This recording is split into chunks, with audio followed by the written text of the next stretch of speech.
we go, Steelers. Here we go. Here we go, Steelers. Here we go. Here we go, Steelers. Here we go. Welcome into the Steelers Talk Live Show. I'm your host, Jack Sperry. That is your producer, Jeffrey Cooperstein.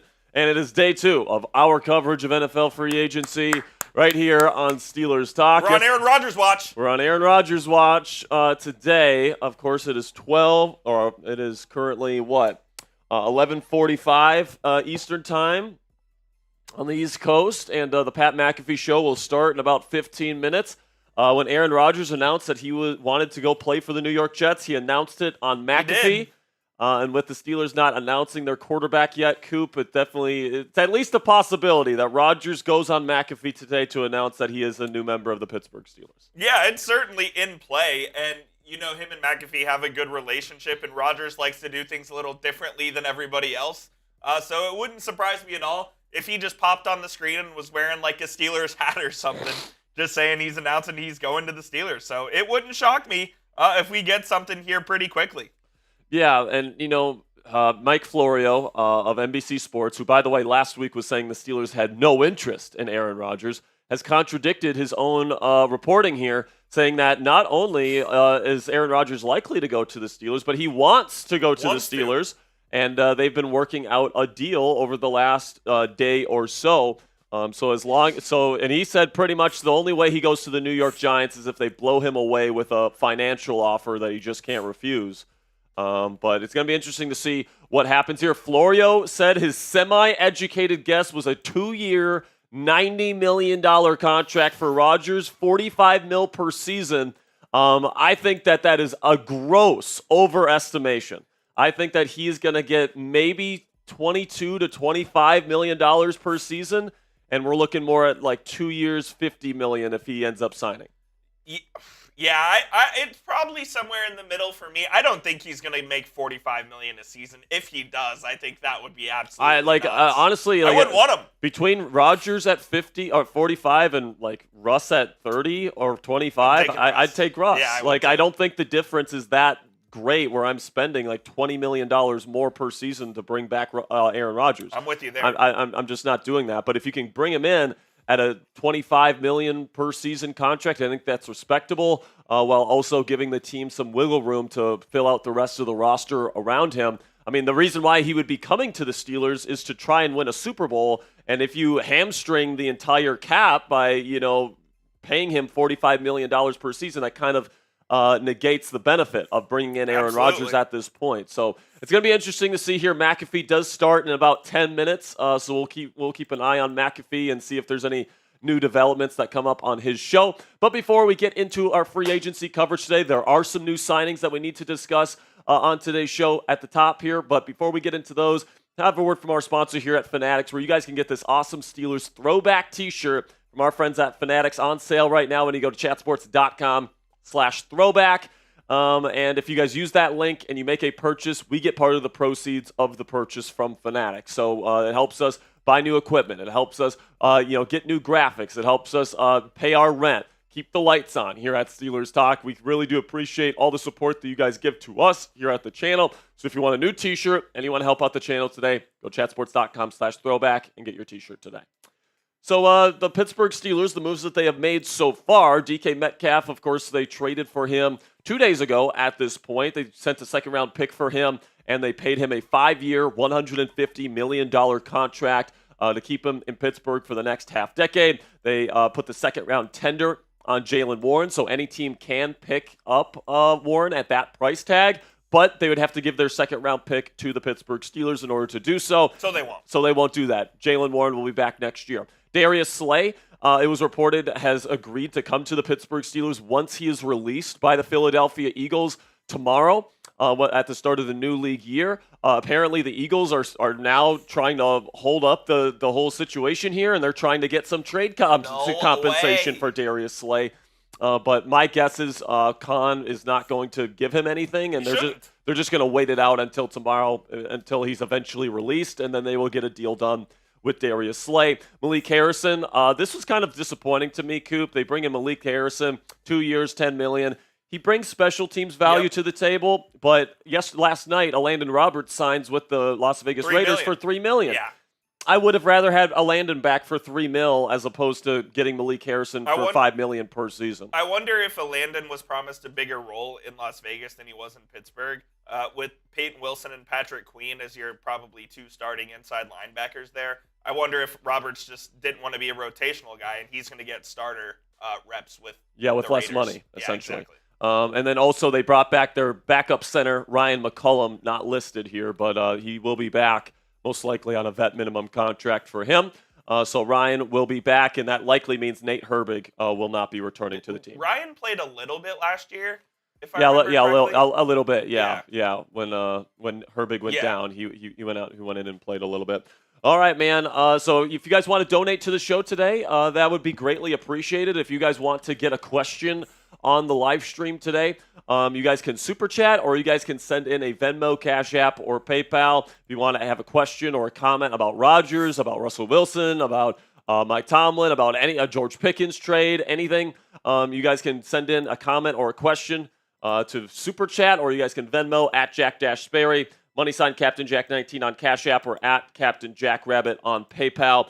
Greatly appreciate all of your guys' donations. Every single dollar goes towards making this channel better. So new equipment, new graphics, paying the rent, all that stuff. It's all because of your guys' contribution. So thank you guys so much for all that you give to us. Okay, so there's quite a few signings that happened last night and today. Daniel Jones was the quarterback domino that fell today. 1 year, $14 million It's a lot for of money him. for DJ. And it can get up to 17.7, so in incentives. So that's a lot of money.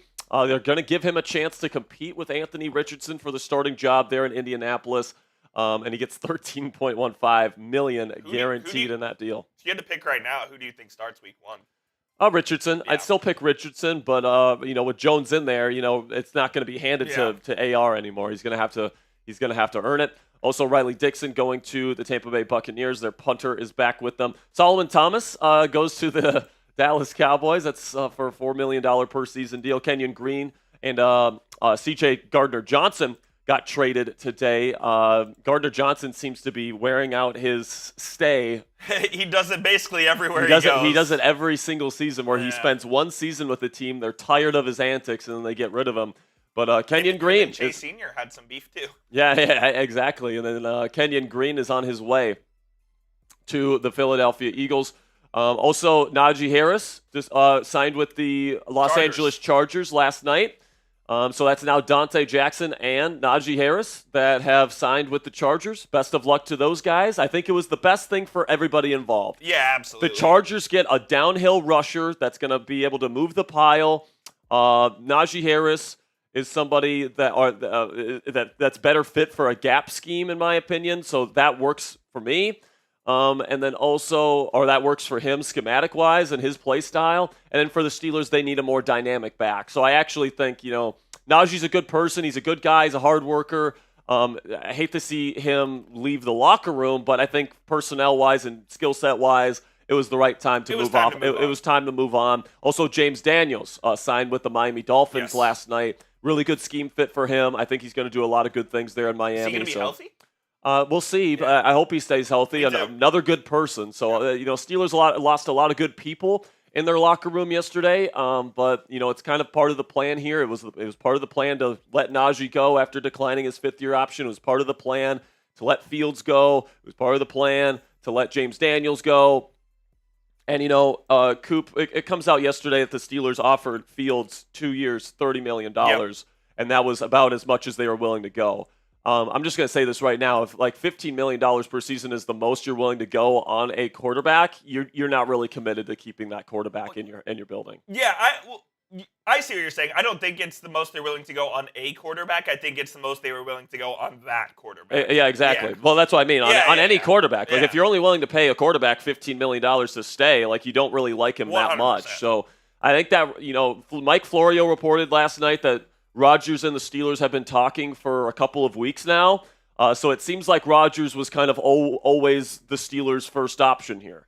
Because obviously they sent that low ball offer to Justin Fields. I think they probably assumed he wouldn't take it. Right. They've already submitted an offer to Russell Wilson. That's apparently a low ball offer, and Russ is not expected to take that either. So it's certainly seeming like it's going to be Aaron Rodgers at some point. Mike Florio said it could get done as early as today. The Jets won't release him until tomorrow officially because he's going to be a post-June 1st designation, so he can't sign with the Steelers until tomorrow. But he can agree to terms today. Black and Yellow Podcast with our first super chat of the day says, what is the problem? Why haven't we gotten A-Rod, a good cornerback, a DT, etc.? Why are we waiting for everyone to be signed and get stuck with guys we don't want? So, I think that, the Steelers did want to sign Javon Kinlaw yesterday, but he got snatched up by Washington. He got a big contract. I still think the Steelers are going to get a rotational defensive tackle. I still think they're going to get a nickel corner of some iteration, and I still think they're going to sign Aaron Rodgers. So they plan on signing Darius Slay. So that is their move at outside corner. And we'll see if they sign someone like Mike Hilton today. Yep. Something to keep in mind here, guys, the Steelers usually wait till day 2 to make their moves on free agency. It's just something, that over the last several years that's been a trend. Last year, they signed Patrick Queen on the second day of free agency. The Deontay Johnson trade was on the second day of free agency last year. So I kind of expect the Steelers to get a little bit more busy today. I expect to hear the Rodgers announcement today. I expect to hear maybe 1 or 2 other signings today for the Pittsburgh Steelers. Maybe Mike Hilton will be returning.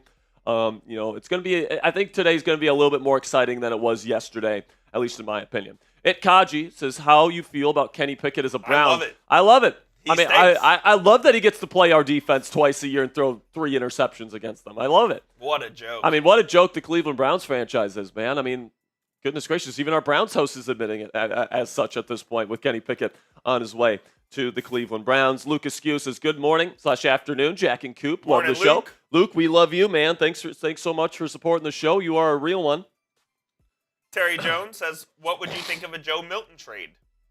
Listen, man, I think Joe Milton showed some good things last year. At Tennessee, and even during the pre-draft process, Senior Bowl, that kind of stuff, he looked awful. Yeah. I think the Patriots did a really good job developing him last year.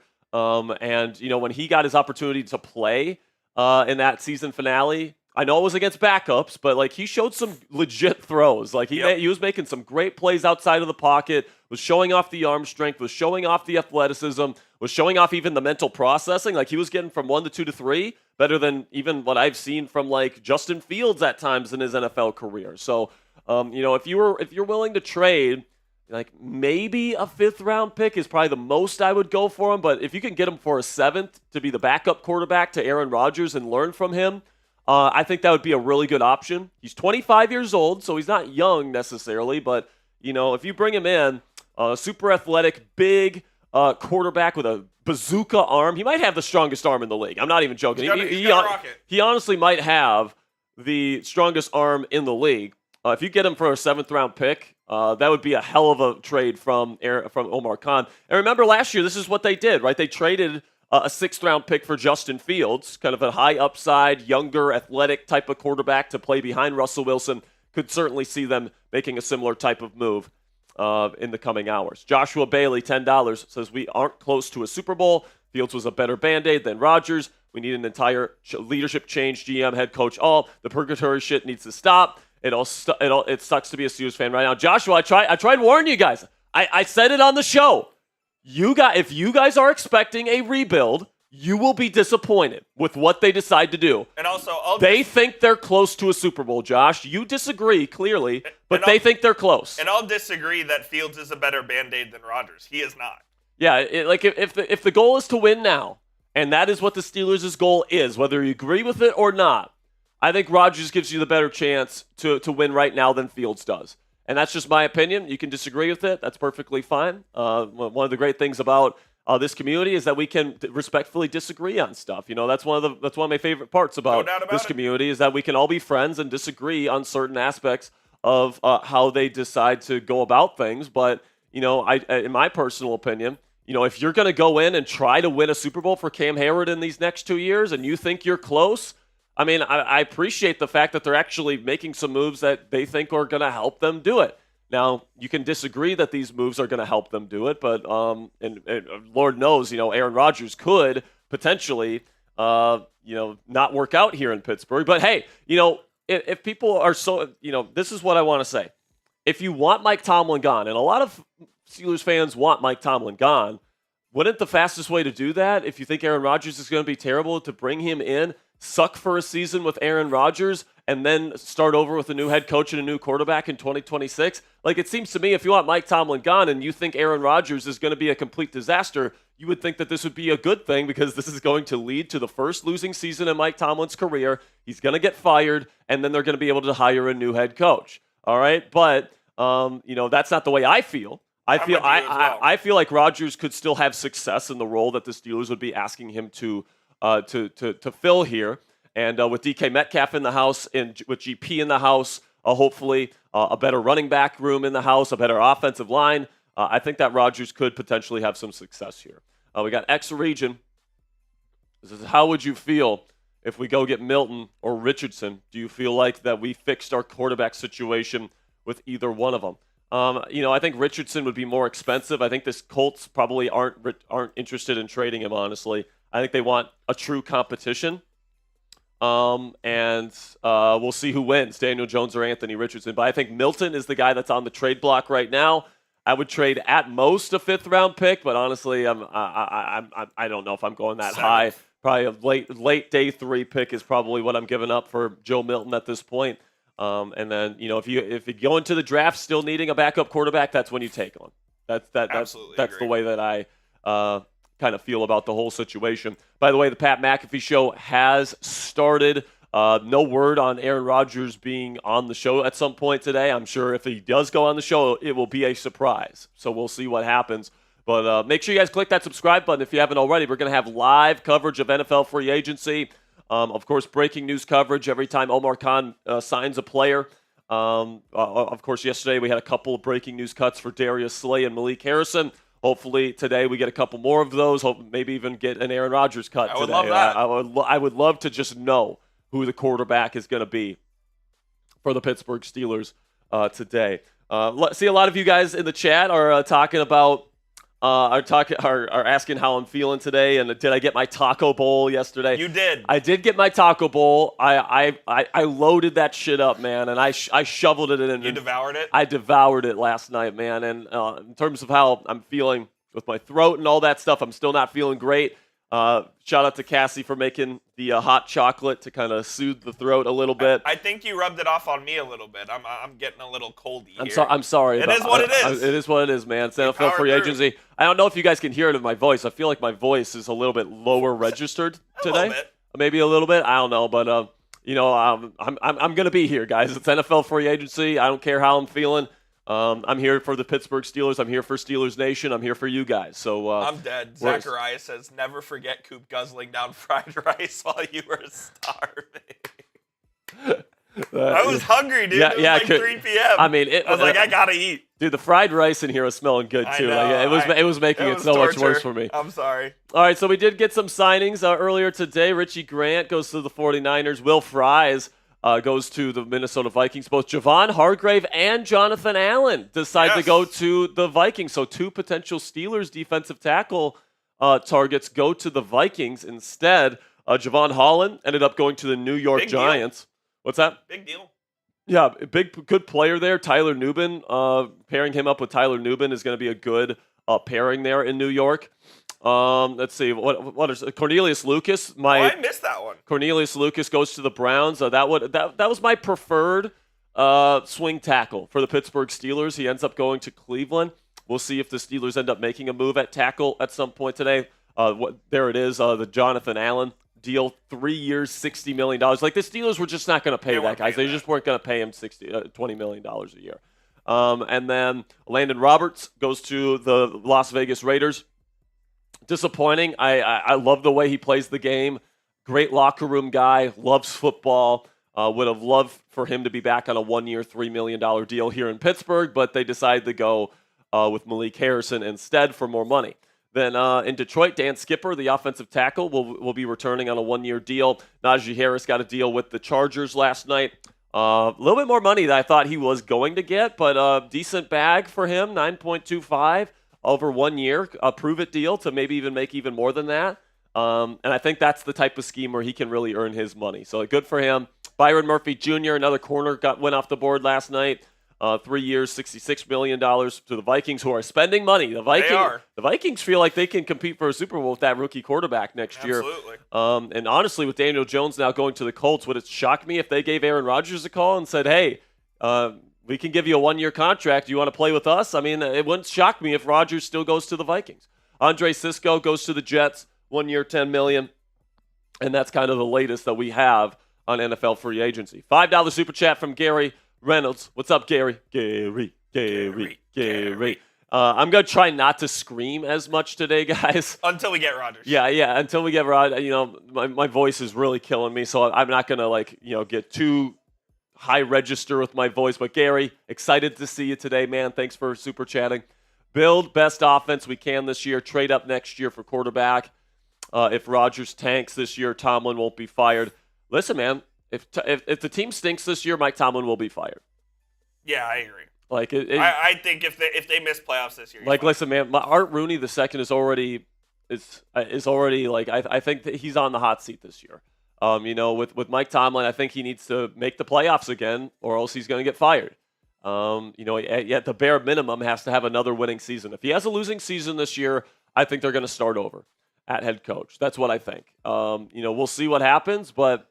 Keep in mind, this franchise has had 3 head coaches in its history. Yes, and it's going to take, and listen, man, like I said, what is it going to take for Tomlin to get fired? It's going to take him losing the locker room. Yep. So for all the people saying, "Oh man, bringing in Rodgers, it's going to ruin the locker room." Well, if you want Tomlin fired, then that can be seen as a good thing too.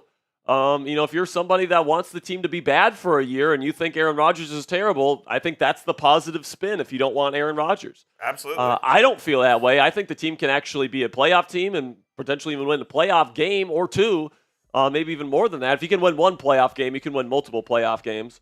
That's my opinion. But I think Rodgers would be just fine. But even if he's a dumpster fire, it's still a positive at the end of the day because you're starting over with a new head coach, right? So I appreciate you there, Gary. I completely agree. Build the best offense you can this year, and see if Rodgers works out. If he doesn't, you pivot to a younger quarterback in 2026. $5. Terry Jones says, if the Steelers lose out on Rodgers and Russ, do you reach for a draft or sign a Joe Flacco? Coop and I were talking about this. If they miss out on both Rodgers and Russ, which isn't impossible, right? Rodgers could go to the Vikings and Russ could go to the Giants. In that scenario, I'm trying to think what I would do and then what I would think Tomlin would want to do. You can't go to Daniel Jones now. He's an Indianapolis Colt. Would you trade for Richardson? If Richardson was available, I would think about that. I would also Gardner Minshew. I would also think about Gardner Minshew. Yeah. Gardner is a decent starter. Obviously the Omar and Andy Weidel are they like the former Eagles guys. Yep. Minshew is a former Eagles quarterback. It would be very disappointing to have Gardner Minshew in here, but absolutely. But I think that might be what they go with. If that doesn't happen, maybe they just trade for Joe Milton and they make him the starter. The last thing I want them to do is repeat the Kenny Pickett situation where they take a first-round pick and reach on one. Yeah, agreed. Like Jackson Dart. Jackson Dart would be a huge reach, in my opinion, in round 1. If they take a quarterback in round 1, and it's honestly, it better be Tyler Shuck. I think Shuck is the most ready to play right now out of all the rookie quarterbacks. Even then, you're risking it being a Kenny Pickett situation if you pick him in round 1. If Sanders slips to 21 in this scenario where they don't get either Rodgers or Russ, would you take him? What's that say again? If Sanders slips to 21, if you don't get Rodgers or Russ, would you take him? See, I don't think Sanders is a good fit. I don't either. I don't, because I think that he doesn't have the arm strength to play in the division. I don't think he plays with anticipation. And honestly, I think he needs a year to develop. Yeah. I don't think he's ready to play right now in the NFL. So, even if Sanders is there at 21, I would even consider taking Tyler Shuck over Shedeur Sanders at 21. And I'm not even joking. And I understand the injury concerns and the age difference between the two, but Shuck has an A- NFL arm. I would say Shadur Sanders has a C- NFL arm, and that matters in the AFC North. So don't get me wrong, guys. They're going to get some sort of veteran quarterback. They're not going to go into the draft with Skylar Thompson being their only quarterback on the roster. I'm like 90% sure it's going to be Rodgers at this point, 10% Russ, and then like 0 point something percent it'll be somebody else. But they will sign somebody in the coming days, that's for sure. Uriah Brobst says, I heard we're getting a lot of comp picks since we lost so many people. Is that true? Yes, it is true, because there's a lot of players that the Steelers let go that are comp pick eligible. So they didn't cut a lot of players. They just let people leave in free agency. So that allows you to get a lot of comp picks. I think Najee was a comp pick eligible guy. I think James Daniels was a comp pick eligible guy. You don't get him for this draft? Justin Fields was a comp pick eligible guy. Do you get him for this draft? Next draft. Okay, so next 26. year, the Steelers, I think, are going to get 3 or 4 comp picks. Nice. So next year's draft, the Steelers should have some draft capital. You can't trade those, correct? Well, you can. You can? You can't right now because they're not assigned. They get assigned to you Gotcha. next offseason, but you can't trade them right now. But they will. They're expected to be coming our way here. So yes, Uriah, the Steelers will have quite a few comp picks coming their way, especially because like the players that they're signing, potentially Rodgers, Slay, all these other players, they weren't cut, or they were cut, so they're not comp pick eligible. Yeah. So the Steelers, they're signing a lot of players that were cut, but they're having a lot of players leave their organization that were not cut. So that's why you're seeing so many comp picks being projected to the Steelers. We'll see how free agency shakes out and what the comp pick projection looks like. But right now, I think they have 3 additional picks. I think they have a second rounder, a 5th rounder, and a 6th rounder. Use that to your advantage. And you can use that to your advantage for sure. Renegade says, I honestly believe Rodgers would be great. He gets the ball out quickly, and he has some great offensive weapons around him. Yeah, I think the potential's there with Rodgers. I think, last year it was such a failure in New York because it was a Nathaniel Hackett offense.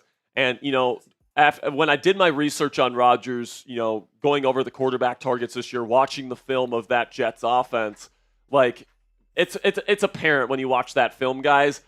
A lot of it is not on Rodgers. It's on a lack of a run game. They had Breece Hall, and they had a pretty decent O-line, and the scheme and the coaching was just so bad. People were not doing their assignments. It was just poorly coached all the way around. The scheme was terrible. The passing concepts had just never got anybody open for Rodgers, and it really did him no favors. And even though he had some weapons around him like Devontae Adams and Garrett Wilson and of course Breece Hall, Alan Lazard, Nathaniel Hackett, and then eventually Todd Downing, who was running the Hackett offense because that was the playbook they had, just wasn't working. And when they eventually, demoted Hackett and they put in somebody, I think his name was Todd Downing, in there as OC, Rodgers immediately got better. And down the stretch, he had 18 touchdowns to 4 interceptions, and had one of the best passer ratings in the entire NFL. Plus, there's the fact that Rodgers is coming off the second year off the Achilles, which, if you know anything about Achilles injuries, it usually takes, even when you're healed, it takes time to get back to where you were. And, the second year off an Achilles is usually better in terms of movement than off the first year off an Achilles. And you could see Rodgers get better and better throughout the season in regards to that. So if it is Rodgers, I think that, he still has the arm talent. He still has the quick release. He can still sling it. He still has really good pocket presence. He still has still has elite level mental processing and football IQ. He gets the ball out faster, so the team would probably take less sacks. There's reason to have hope for Aaron Rodgers. There really, really is. Now, I understand the concerns, right? Is he gonna gel with Arthur Smith? Is he gonna gel in Mike Tomlin's culture? Is he gonna gel with George Pickens and DK Metcalf and those personalities? Those questions are certainly there. And I understand. And, he certainly has had issues developing chemistry with new receivers he hasn't worked with before. That's certainly a concern as well. But, at this stage in the game, there's no quarterback that's going to give you everything that you want, right? There's no quarterback that's a slam dunk home run. And right now, out of the options available, I'd be fine with Russ and I'd be fine with Rodgers. If you don't get either one of those guys, I think you're in trouble. That's where I'm at right now, Coop. Yeah, absolutely agree. Look, I think Rodgers and Wilson are the only 2 guys that the Steelers could sign right now. that give them a chance to win the Super Bowl. And even if that chance is slim, I think those are the only two guys that give them an even 1% chance to win. Yeah, So, I would agree. Feel like you have to get one of them. Chris, $5 says the Sporting News is reporting that the Steelers are trading up to get Sanders. If you trade up for a QB, it had better be Ward. Now I am worried. I don't think they're doing that. I have not seen this report, Chris, but I wouldn't worry too much about this. The Steelers don't really have a lot of draft capital. They gave up their second-round pick for DK Metcalf, so unless they're giving up their first-round pick next year with the draft being in Pittsburgh, which I highly, highly doubt, I don't think you have to worry about trading up to get Sanders. I think Sanders, honestly, will probably go to the Cleveland Browns. Like Kenny Pickett might be their bridge quarterback option, and they draft Sanders number 2 overall. And like I said, Sanders, I do not believe is a good fit for us here in Pittsburgh. I have doubts that he's going to be a franchise quarterback in the league. He has stuff he has to figure out before he can even get in the conversation for that, in my opinion. So I wouldn't worry too much about that right now, Chris. I think the Steelers will probably end up signing Rodgers today, but we will see what happens. All right, before we get into more Super Chats here and talking about the Rodgers situation and all that stuff, go chatsports.com/throwback. Get this T-shirt in your collection today. I love just simple T-shirts, guys. Whenever you see me on this show, you guys know that I'm just wearing like plain colors. I'm not really wearing a lot of logos. I'm not really wearing a lot of graphic tees like with crazy designs or anything on there. But when I go to Latrobe, when I go on vacation, and especially when I go to Pittsburgh, I love to wear Steelers apparel, but I like to wear stuff that's relatively clean and simple. This is a design that I really appreciate with the old school logo. It's a throwback. Nice, simple black design, nothing crazy with any crazy lines or anything like that. So if you want to rep the black and gold and with a nice, clean, simple design at a great price, this is now on sale with Fanatics, by the way. Go to chatsports.com/throwback. All right, John Cooper, $2, says thoughts on 2 years, $90 million for Rodgers. My big fear. I think Mike Florio's talking out of his ass. All right, and like he's such an idiot. I mean, this is the same guy that said last week that the Steelers had no interest in Aaron Rodgers, and now he's completely, turning it around, and now they're saying that they're willing to give him $45 million a year. Listen, man, the reason why Rodgers would want to come here is because he wants to try and win a Super Bowl. He's already made his money, all right? I think he's made more money than any quarterback in NFL history at this point, all right? Like, for him to, squeeze every last dollar out of the Steelers, first of all, it'd be dumb for the Steelers to do that because he could get Russell Wilson for less. And then it's dumb for Rodgers because if he's worried about legacy, if he's worried about winning at this point, why would he take a super large contract at $45 million per season? Why would he be demanding that out of the Pittsburgh Steelers? It makes no sense. So what I'm expecting is that he's not going to take like a Russell Wilson deal and he's going to take like a vet minimum. That's not what's going to happen. He's going to want a respectable number. But, like, it's not going to be $45+ million. I think it's going to be more along the lines of somewhere between 20 and 25 million. Maybe it's a little bit more than that. But, I expect it to be in the ballpark of 2 years, $50 million. All right, and I think that for a starting quarterback, that's around, that'd be around 20th in the National Football League right now in terms of compensation. So I think that's about right. I think that's what the Steelers should pay for their quarterback this offseason. And, for Rodgers for 25, I can get behind it. If the price tag really is 2 years, $90 million, I would rather go with Russell Wilson. That's where I'm at right now. I think Rodgers is an upgrade over Wilson, but he's not that much of an upgrade. All right, like you got to be smart with your money here. You got to build no matter if you go with Rodgers or Russ, you got to build a team around these guys. All right, so to give a quarterback $45 million over 2 seasons, with a lot of that being guaranteed, is not a move that I think would be a good move for the Pittsburgh Steelers. I do think, though, a lot of people saying let's just sign him to a 1 year. I think Rodgers wants to sign a 2 year. I think he wants a 2 year deal. And by the way, I think the Steelers are more than willing to give him that 2 year deal. The Steelers are on a 2 year timeline to get Cam Hayward a ring before he retires. All right, like Rodgers' timeline is 2 years before he retires as well. So it kind of lines up perfectly with what Rodgers wants to do and what the Steelers want to do in terms of what their vision is for trying to win a Super Bowl for Cam Hayward in these next 2 seasons. So I think that will be important there. I doubt it's $90 million there, John. So if that's your worry about this, I wouldn't worry too much about that. I just found out I'm blocked by Steelers Depot on Twitter.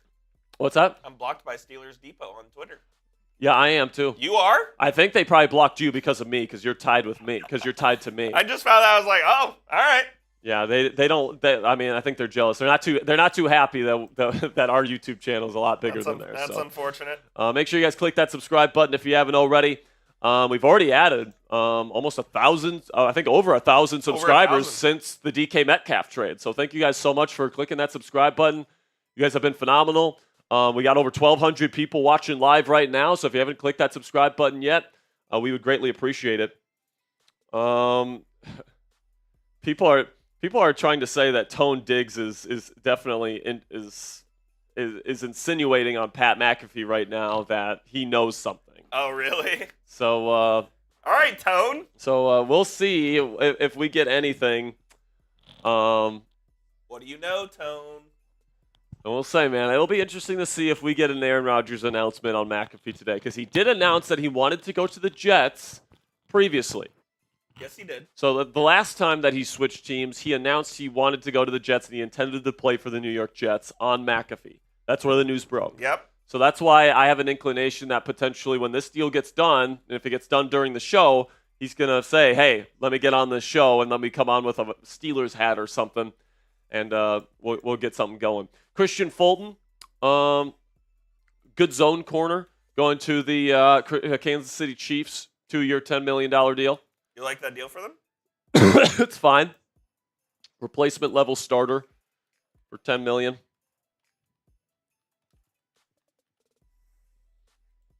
All right.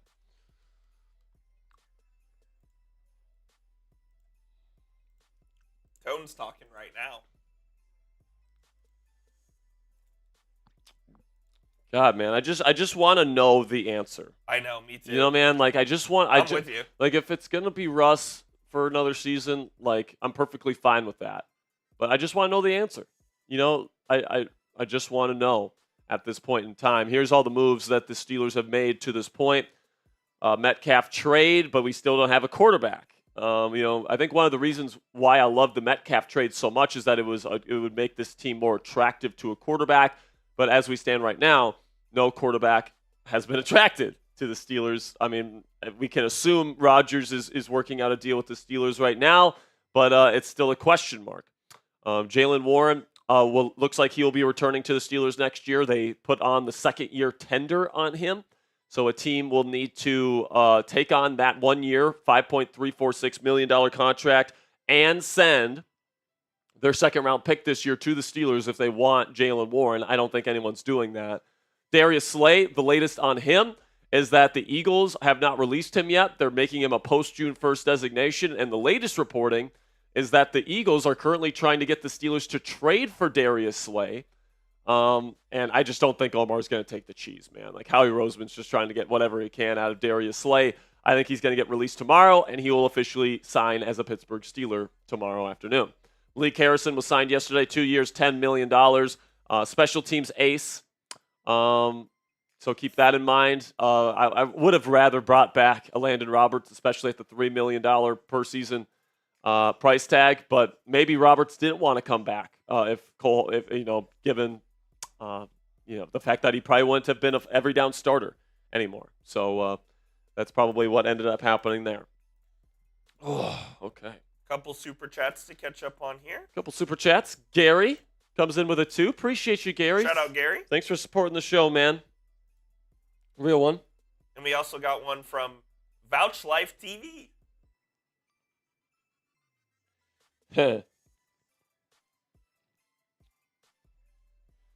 Tone Diggs said on. They got rap on right now.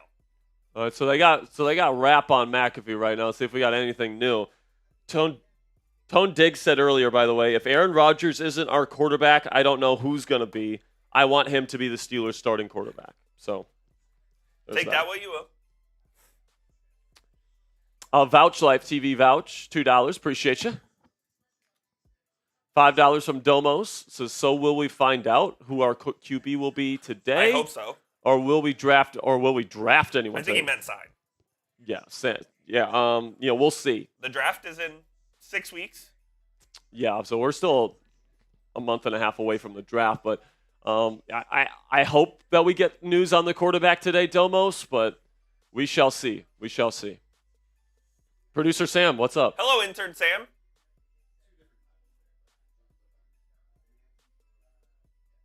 Yeah. Go ahead. Treat it nicely. Robert says trade for Josh Dobbs and draft a quarterback. He literally just signed yesterday with the Patriots. It was the Patriots. I couldn't remember who it was. Yeah. So we have a running poll going right now. Which quarterback do you want Pittsburgh to get today? Aaron Rodgers is the leading vote getter at 47%. Russell Wilson is at 28%. And then other is at 25%. So there's still a quarter of the Steelers fan base here that wants to get a different quarterback. And you made that poll before Daniel Jones signed, and so I changed it. But previously, I think Daniel Jones had some of the percentage of votes as well. God, dude. Well, I know like DK Sports yesterday was saying some nonsense about how Daniel Jones was a better option than Aaron Rodgers and Russell Wilson. I'm like, dude, you have not been watching Giants film these last few years, man. Daniel Jones is bad.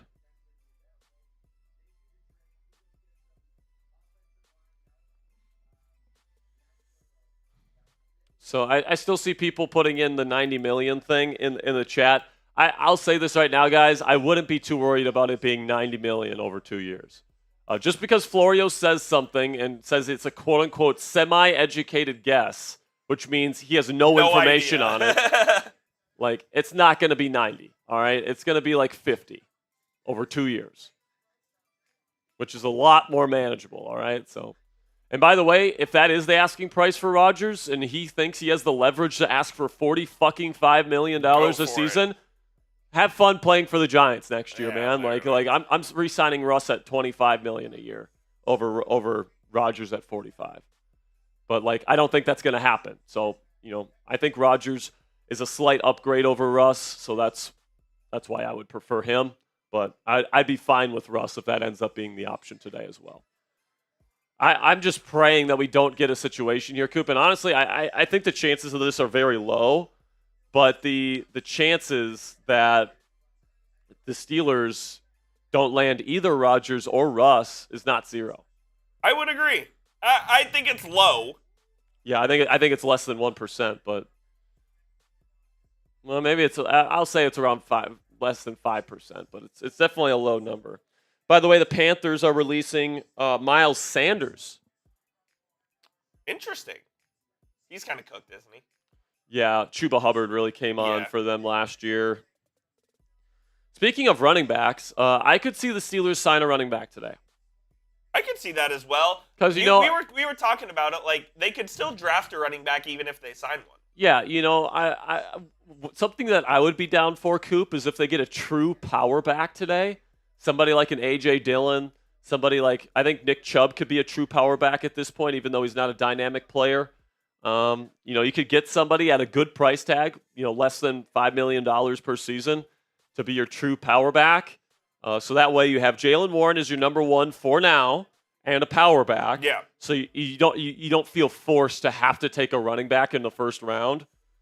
But then it still opens up the possibility where, like, if Ashton Genty falls to you, if Omarion Hampton, if you really like him, is there at round one, you can take him. But you can take your time getting your running back if you get a power back today. So, you guys know I've been saying throughout the entire offseason here that running back is going to be a very important position to get right for the Steelers because they want to run the football. Absolutely. And, obviously the offensive line is the other part of that, but they've already made the investment that they want to make on that unit. They believe in Broderick Jones. They believe in Mason McCormick. They believe in Troy Fautano. They believe that this is going to be one of the best young offensive lines in the league next year. So, can certainly see why you have doubts with that, with Pat Meyer returning. But I do think that the way that the Steelers' run game can go from really bad to really good is if the O-line develops and if they can, get a dynamic playmaker at running back. And I think the only way you can get a dynamic playmaker at running back is through the draft this year. So, that I think I said it the first day of free agency where where I said the most important decision the Steelers will make this offseason. It's not free agency. It's not, what wide receiver they bring in. It's what running back do they draft on the first 2 days of the draft. That will decide potentially how good this Steelers team can be in next season.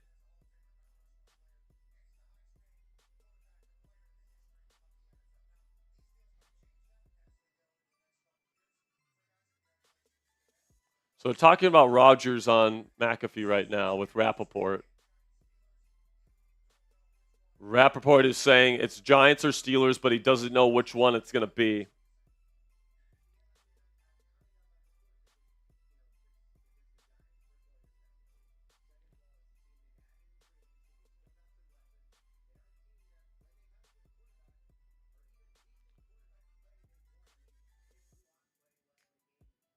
He's kind of saying the Giants could be an option here. He's making a case for the Giants here. By the way, shout out Gary, who says, what would it take for Atlanta to move Cousins? Would they cover part of the deal like Denver and Russ? Potentially, Gary, but if I'm being completely honest with you, I don't want Kirk Cousins at all.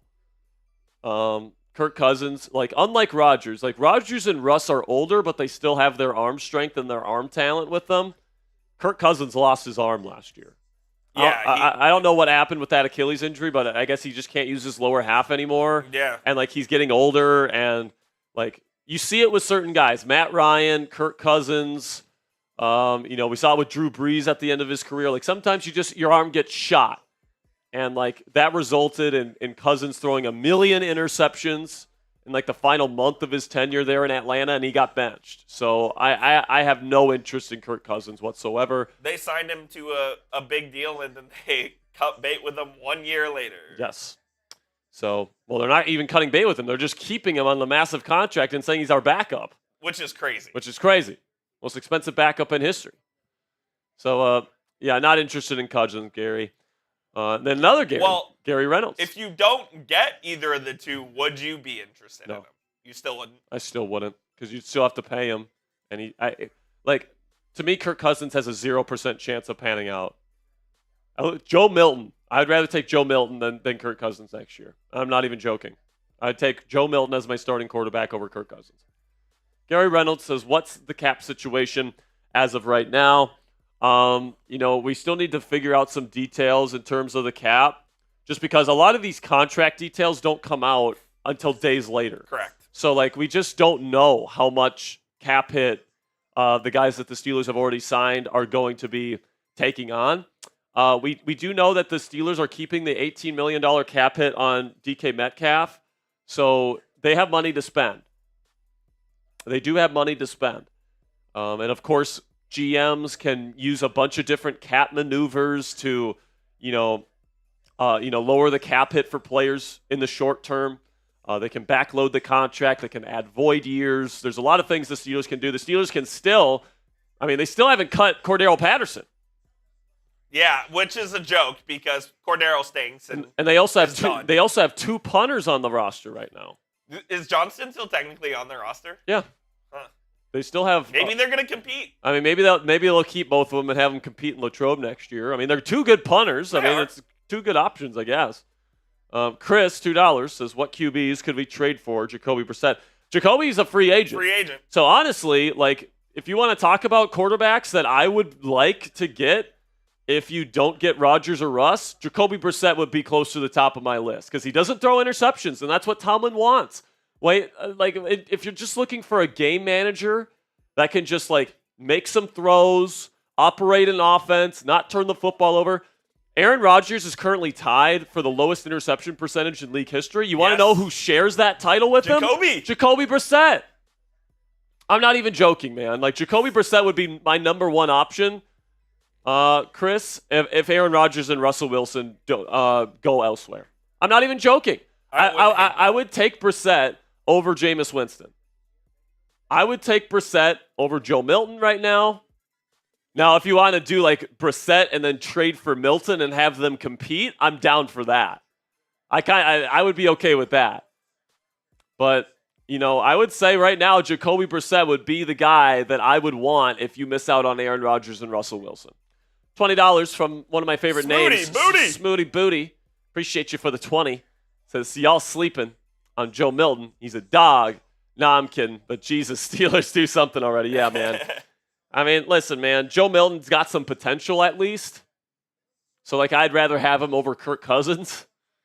But, yeah, he's definitely not at the top of my list. But for a 7th-round pick and for him to be a backup to Aaron Rodgers, I mean, why not? I mean, what are you going to get in that 7th-round pick, Coop? Like, it's the chances of a 7th-round pick even becoming like a rotational player are so low. Tom Brady was 199. Yes, he was. And he was the craziest outlier in sports history right there. Major Ackerman, $5. I think, says, what back could we get to replace the backfield, to replicate a backfield like the Lions? Well, right now, if you're doing your best to replicate the Lions, Jaylen Warren is your Jahmyr Gibbs. So then you need your David Montgomery, which would be what, J.K. Dobbins? Yeah. I wouldn't hate it. But also, like, obviously, like, I think the Steelers want to emulate the Eagles more than they want to emulate the Lions. I think they want to emulate the Eagles with Saquon Barkley and Kenneth Gainwell. So I think what they want is they're going to want to get somebody that is a dynamic playmaker in the draft. And this 100%. Is a really good running back draft, but I would expect the Steelers to spend either their 1st-round pick or their 3rd-round pick on a running back this year. Yeah, one of their day 2 picks will be a running back. I feel pretty confident in that. Do you still think DT is on the board there early as well? What's up? Do you think DT is on the board there early as well? Yeah, absolutely. DT, if they trade George Pickens for a draft pick, wide receiver becomes back on the board. But, right now I think defensive tackle, honestly, corner could be sneaking in there. Like, if you can get Jahdae Barron at 21 now, if you don't replace the nickel cornerback spot in free agency, like, Jahdae Barron becomes a very real possibility if they don't get Mike Hilton. Yeah, agreed. You know what I'm saying? Like, I have a weird feeling the Steelers are going to sign Mike Hilton today, which I would love. I would love Mike Hilton to be back today.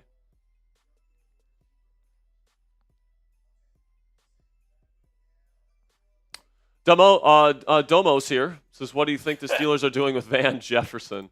I think they're letting him go because he stinks. He's due to garbage, baby.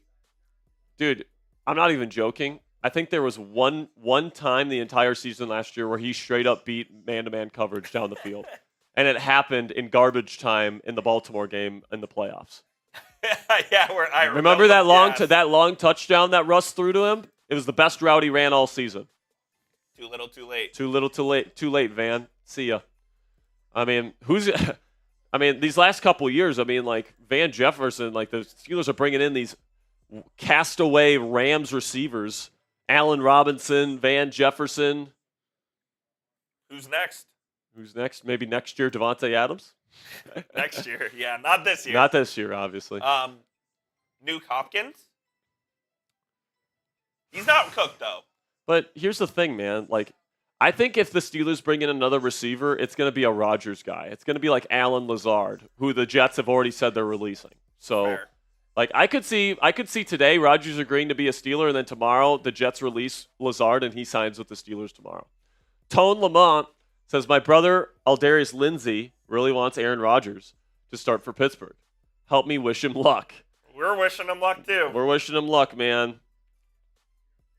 So Ian Rappaport on Pat McAfee show says he thinks Aaron Rodgers will make his decision today, but we'll see.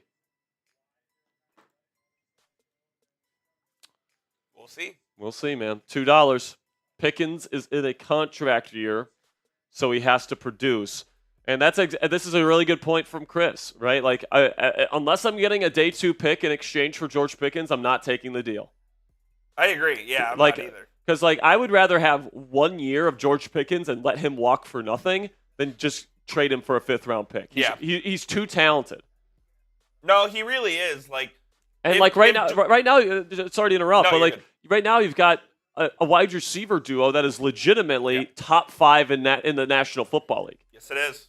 Unless you're really sure that you're gonna be able to replace him with somebody just as good, if not better, why in the fuck Why in the fuck would you let him go for a 5th-round pick? My thing with George is if he could get the off-the-field maturity stuff like together, he would be great. Yeah, and like the fact that he's going into a contract year, like he knows his money is on the line with the Steelers or anybody else. So like this might be the most well-behaved George Pickens version that we get ever. That we ever see. This might be the best George Pickens year we ever see. Now, if the Steelers want to draft like a high upside receiver in on day 3, I'd be okay with that. Sure. But like right now, you look at the wide receiver room, you've got DK Metcalf as your number 1, George Pickens as your number 2. Both of those are great options. Calvin is your 3. Calvin as your 3, I think, is a great number 3. Like Calvin's underrated. He really is, man. People forget about him in these discussions all the time, but he's a great route runner. He made some really tough catches, contested catches last year in big spots. He's great after the catch. He's a vertical threat, obviously, with his long speed. He brings obviously a bunch of great stuff in the special teams department as a punt returner. Like Calvin Austin III is part of the solution here in Pittsburgh. And then you have Roman Wilson, who could develop into a really nice player next year as well. That's what you're hoping, and then you can fill that 5th spot with a veteran outside Allen guy. Lazard. Literally. Allen Lazard is a perfect fit for what the Steelers Especially need. if Rodgers comes. If you keep George Pickens, Allen Lazard is the perfect wide receiver to fill out the rest of this room. He really is. I'm in on it. DJ Kingdom 7 with a 2. We appreciate you, man. With the Yankees. Oh, man. The poor Yankees fan, man. Garrett Cole. Out for the season. Oh, yeah. Sucks.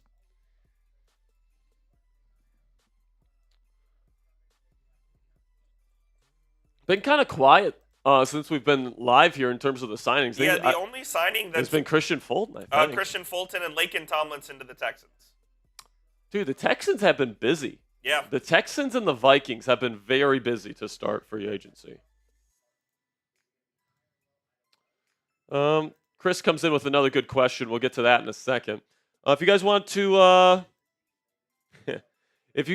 send in a donation via Venmo, Cashapp, or PayPal, you can find me at Jack Sperry on Venmo, money sign Captain Jack 19 on Cashapp, or at Captain Jack Rabbit on PayPal. We were live for 8 hours yesterday, and we will be live for at least a couple more hours here today.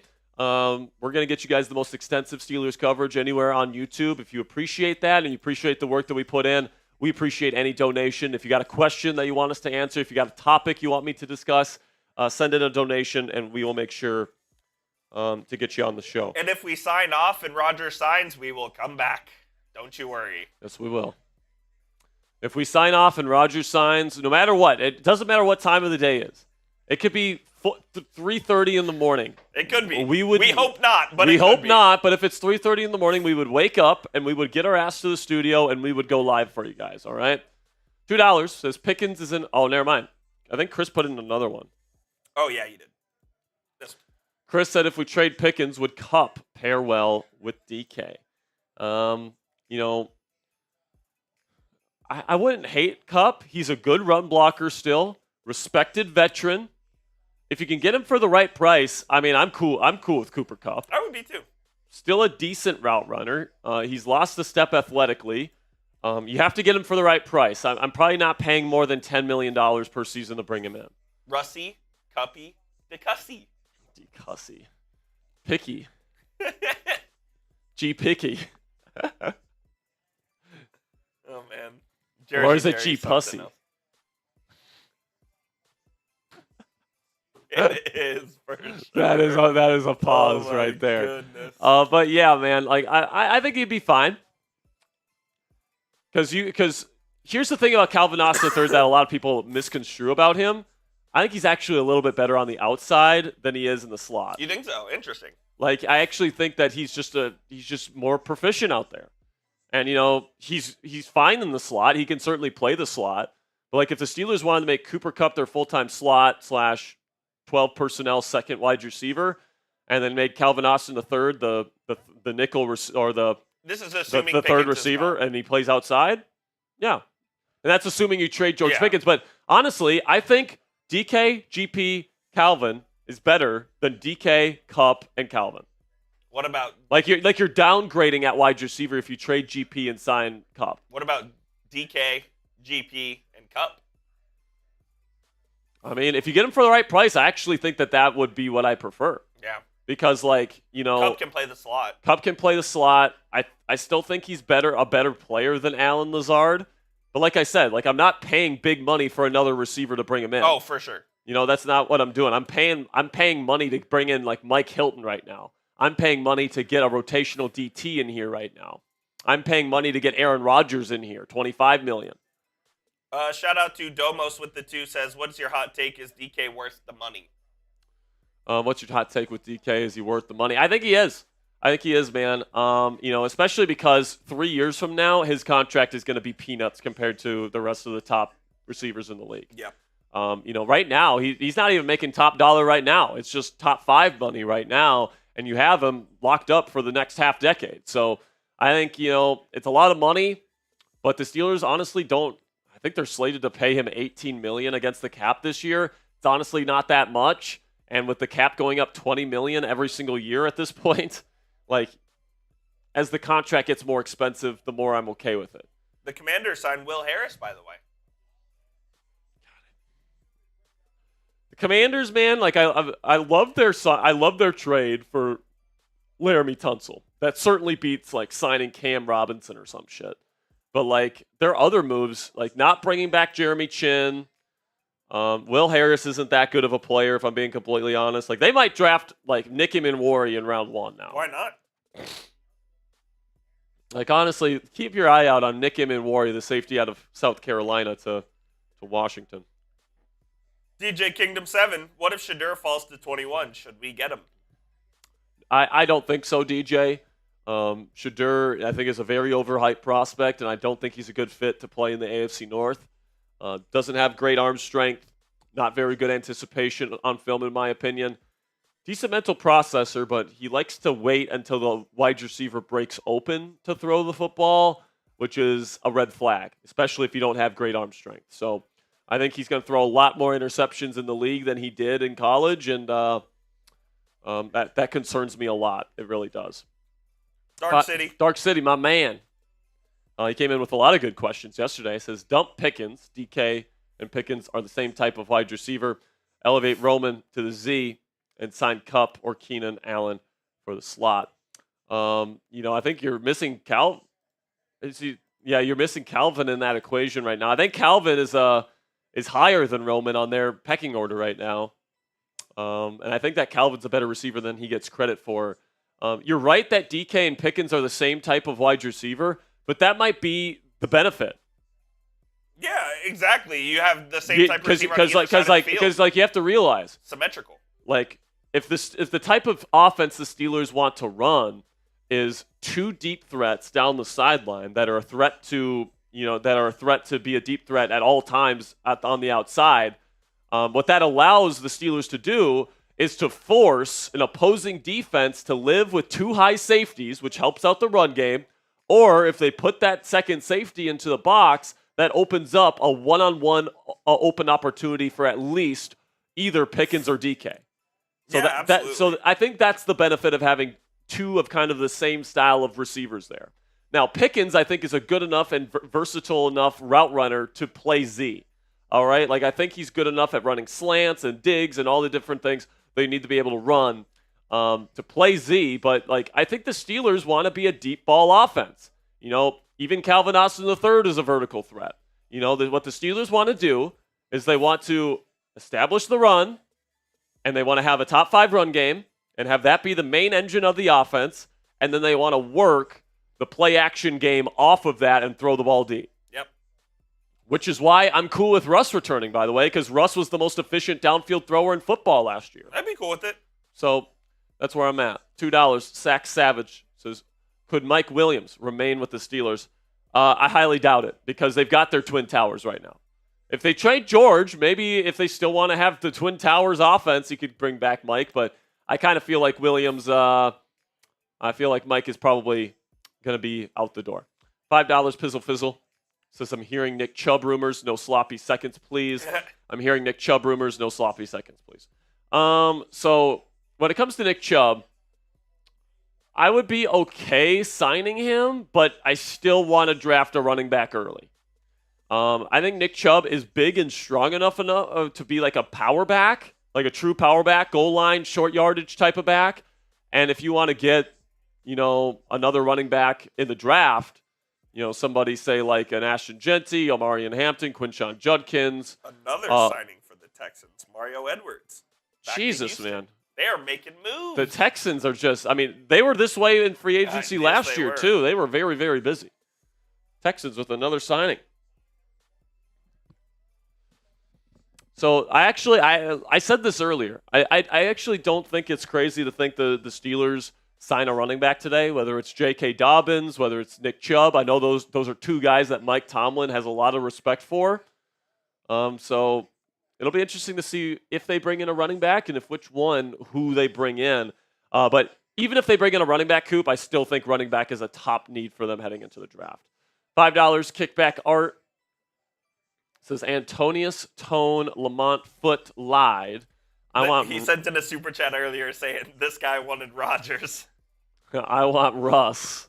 Rodgers can go retire if we can get him. I'm not watching football this season. I'll take Brissett with Cup. Honestly, I'd be okay with Jacoby Brissett. You might be the biggest, and I don't hate Brissett either, but I think you might be the biggest Brissett fan ever. Well, listen, man. As you guys know, I also cover the Commanders here at Chat Sports. Most hosts cover more than one team. And I also do the Commanders channel here at Chat Sports. And the most electric portion of the 2023 Commanders season was when Jacoby Brissett came in. And he on multiple occasions, he almost led that Commanders team back from like multiple touchdown deficits in the fourth quarter. And it's like if you put a good supporting cast around Jacoby Brissett, he's fine. All right, he's a replacement level starter. Doesn't turn the ball over. Very intelligent quarterback, good mental processor, gets the ball where it needs to go. He's got a big arm. Kind of honestly the kind of quarterback Tomlin likes. So if you miss out on Russ and Rodgers, I'd be okay with Brissett. Now, I'm also okay with Rodgers and Russ, where I'm guessing kickback art doesn't, but yeah, that's where I'm at. I'm cool with all three of those options. But now, if they get Kirk Cousins, that's when I'm out. That's when I'm like going full crash out mode. Justin, $5. Do you think we are not making moves because of the salary hit of Rodgers? No, I don't think so. Because remember last year, first day of free agency, I think the one move the Steelers made was they signed Cameron Johnson, the punter. Yeah. I think that was their one move on the first day last year. And then they signed Patrick Queen. I think they signed Deshaun Elliott. They traded Deontay Johnson. They made all their moves on day two. And that's usually how the Steelers operate, is that they're not usually a team that's like boom, boom, boom, 5 moves on the first day. They're usually a team that likes to wait to day 2 or day 3 to make their moves. And, I would expect them to make more moves today. I don't necessarily think it's a Rodgers contract thing. It could be holding it up a little bit, but I honestly don't think that's the reason why they haven't made more moves. $5 from William D. Says, just got on, but what you think about signing Kupp and trading Pickens to New England for Milton? Dude seems like the real deal. Listen, man, Milton showed some good things last year, both in the preseason and in his regular season finale against the backup. I can't even remember what team they played to finish the season. It was a playoff team. Dolphins? So if somebody in the chat remembers, let me know. But he had a really good season finale. Showed some athletic tools, showed some playmaking chops, even showed some nice mental processing and accuracy. Like the big thing with Milton coming out was his accuracy was all over the place. In that season finale, you can say what you want. You can say, oh, he played against backups, blah, blah, blah, blah, blah. Accuracy was not an issue for him in that game. In fact, he was precise with his accuracy in that game. So if you wanted to trade George for like a 3rd-round pick and Joe Milton, I think I would take that to be a backup. And then the Steelers can bring in a different wide receiver too, whether that's trading for Brandon Ayuk, whether that's getting Cooper Kupp, whether that's something else. I don't know, but I kind of want to see what DK and GP look like in this offense, man. Like, those two are so talented. It'll be volatile personality-wise, but It's definitely it's got the potential to be explosive in more way than one. Let's put it that way. $5 from Father Dismiss. Thank you, Father. Says, should we draft 2 prospect QBs to take a long-term flyer? I think they're going to draft one. If they draft one, I think they'll probably take one guy, and then maybe they bring in a UDFA like they did with John Rice Plumlee last year. It's probably my best guess. I think they sign a veteran. I think my number 1 choice would be Aaron Rodgers. Number 2 would be Russell Wilson. Number 3 would be Jacoby Brissett. After that, I would have to think about it. But then after that, I would like to draft a quarterback in the middle rounds to be kind of the protege underneath Aaron Rodgers. But I'd also be fine with Joe Milton. I'd be fine with Malik Willis. If the Titans end up cutting Will Levis, I'd be okay with him as the backup. But I kind of feel like they're just going to draft one quarterback this year, Father. Chris, $2, says Steelers should run 2 tight end sets to improve run and pass. Chris, I hate to break it to you, man. They ran 2 tight end sets pretty much more than anyone in football last year. Yeah. They did a lot. Arthur Smith lives in 12 personnel, man. So, they do a lot of that already. And it wasn't very good last year. So, we'll see how it goes this year. $5, DJ Kingdom 7. What about the rumors about going out and push for Kyler Murray? And should we go up and get Boise State running back? The Kyler Murray stuff is bullshit. It's not going to happen. It's wishful thinking on the part of people that don't want Aaron Rodgers or Russell Wilson. And Kyler Murray, if you want to talk about people that won't be culture fits with Pittsburgh, Kyler Murray would probably be number 1 on the list. Kyler Murray has carpal tunnel from playing too much Madden or COD. Yeah, man. I don't know if he's a Tomlin type of dude.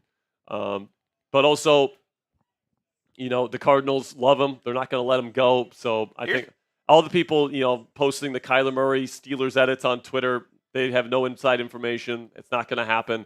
If it does happen, I'll be happy about it. If it does, but I'm not expecting it to happen whatsoever. And then when it comes to the Boise State running back, Ashton Genty, if you could trade up and only give up like a 4th-round pick, but even then, man, like you don't have a 2nd or a 4th-round pick if you trade up for him, which is just like you're giving away draft capital. Here's a name I saw in the chat. Shout out to Monica, who says James Conner for trade. Yeah.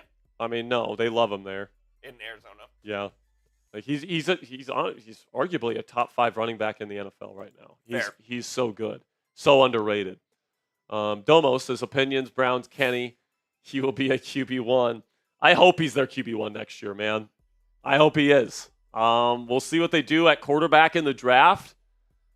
They needed to get young. They needed to get cheaper at quarterback because they're paying Deshaun Watson and now they're paying Myles Garrett. So they couldn't afford to pay a big contract to another veteran.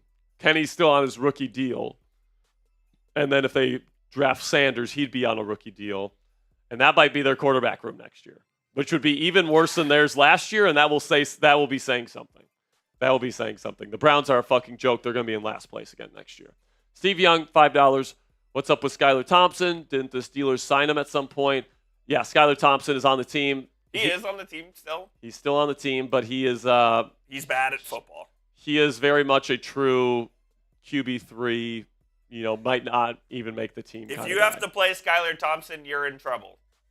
Yeah, that is where we're at right now with Skylar Thompson. But he's the only quarterback on the roster right now, so we will see. As of right now, if the season started tomorrow, Skylar Thompson would be your QB1. As we're standing here right now, the Cleveland Browns quarterback situation is better than the Steelers. Yes, it is. And that is saying something. But we are on Aaron Rodgers' watch right now. And as we continue on with Aaron Rodgers' watch here, you guys can go to our sponsor today at Fanatics. Use our link, chatsports.com/throwback. Coop is putting the link to this in the comments and description of today's live stream. I'm personally somebody that likes simple designs, guys. I'm not really a huge graphic tee guy. When I do go for a design on my T-shirt, I like to just have like the super clean type of logo here with the throwback logo on there. I'm probably going to be rocking this T-shirt when I go to Latrobe next year to watch Aaron Rodgers or Russell Wilson, whoever's quarterbacking this football team next year. So go to chatsports.com/throwback. It also helps out the channel. Every time that you make a purchase, it helps us out here at Steelers Talk, helps us buy new equipment, helps us build new graphics, helps us pay the rent, all that stuff. So if you appreciate what we do for you guys and you want a new Steelers T-shirt, kill two birds with one stone right now. Go chatsports.com/throwback. All right, $5 from my man Chris. Says, guys, I think Broderick Jones is a bust, and Meyer is awful as an O-line coach with Fautano's injury status. Maybe we should solidify O-line this draft. Chris, I completely understand your concerns, and I don't think the idea of I'm on the same side as you, Chris. Yeah, I don't think the idea of solidifying the O-line is a bad idea. I just don't think they're going to do it. Because Mike Tomlin and this coaching staff believe in Broderick Jones. They spent a first-round pick on him 2 years ago. They drafted him to be a left tackle, and he hasn't had the opportunity to be a left tackle yet. So they're going to give him the opportunity. All right, they're just not going to bring in another starting caliber player at that position, especially because it's going to be too expensive. All right, right now Dan Moore Jr. is making over $80 million over 3 seasons. That's how expensive a starting caliber offensive tackle is, even though Dan Moore Jr. is a below-average starter. He's making $80 million. And 30 this season. So it's a super expensive position to address. And, because you only have limited early-round resources this year, you only have a first-round pick and you only have a third-round pick, you still got to get nickel corner. You still got to get a defensive tackle. You still got to get running back. There's just too many needs to address offensive line in the early rounds again. So I think that Broderick Jones is going to be the answer at left tackle this year. Mason McCormick will be the answer at right guard. Troy Fautano will be the answer at right tackle. Now, what the Steelers can do is they can get a swing tackle. And my preferred option was Cornelius Lucas, who ended up signing with the Browns yesterday. So that's unfortunate. But could they bring back Calvin Anderson, who was on this team last year? Maybe. Spencer Anderson can play tackle if need be. But if you're expecting anything less than Broderick Jones, Sayamalo, Frazier, McCormick, Fautano as your starting 5 next year, week 1, you're going to be disappointed, man, because that's what it's going to be. $5 from William D. He said just got on. Wrong one from William D. here. This was the one. John Meekins with a 5 says move up to 12, 15. If Genty falls, move up in 3rd round to take a draft, to take Dart. I mean, move up with what picks in round 3 at that point to draft Dart? Don't have your second. You don't have your second. Listen, man. I think, honestly, the best thing the Steelers should do, I think they should sign Rodgers, and then if you can get Joe Milton or Malik Willis for a 7th-round pick, I would do that trade. That way, you don't have to draft a quarterback, and you can just focus all of your energy on running back and defensive tackle in the 1st and 3rd rounds. So you don't have to, hope that Tyler Shuck or Jackson Dart falls to you in round 1 or in round 3. You know what I'm saying? I think that it's always better to go into the draft, kind of knowing that you're going to be able to get a good player at the position that you want in the rounds that you want.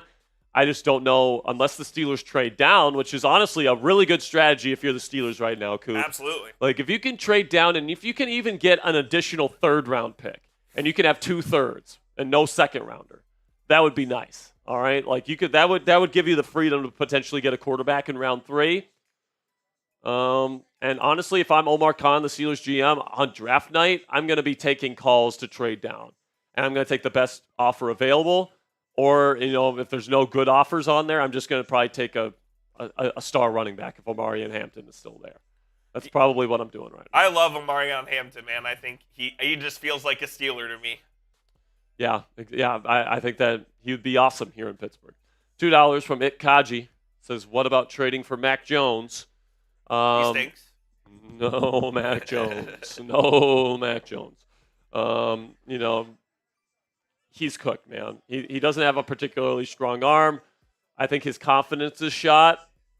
And, that kind of weaker arm in the AFC North, I think, is kind of a recipe for disaster, if I'm being completely honest with you. So Mac Jones, I would rather have Jacoby Brissett than Mac Jones. Easily. I'd rather have Joe Milton than Mac Jones. Yeah, me too. I'd rather have Anthony Richardson than Mac Jones. Samuel Pugh, $2. How do we feel on Dalvin Tomlinson for DT? Fortunately, he already got picked up, didn't he? Dalvin Tomlinson, I believe he did. I want to say Tomlinson already got signed. He's a good player, good run stuffer. I wouldn't mind him on the Steelers, that's for sure. No, he has not been. He has not been signed. The Browns informed he would be released, but he has not been signed yet. Gotcha. So Tomlinson's a pretty decent player.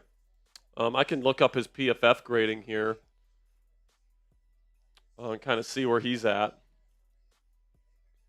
No word yet on Aaron Rodgers on McAfee.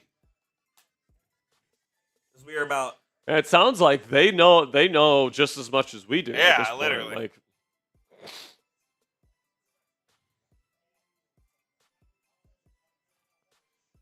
so right now, Dalvin Tomlinson, pretty decent run defender. And that's what you can expect from him. Depending on the contract. I think the Steelers are looking for almost like a rotational guy. Yeah, I agree. And then he's probably getting starter money, right? Yeah, and I don't know. We'll see. He's getting older, and he just got released. So if they end up signing Dalvin Tomlinson today, I will like that signing. I'll say that right now. That'd be a good signing.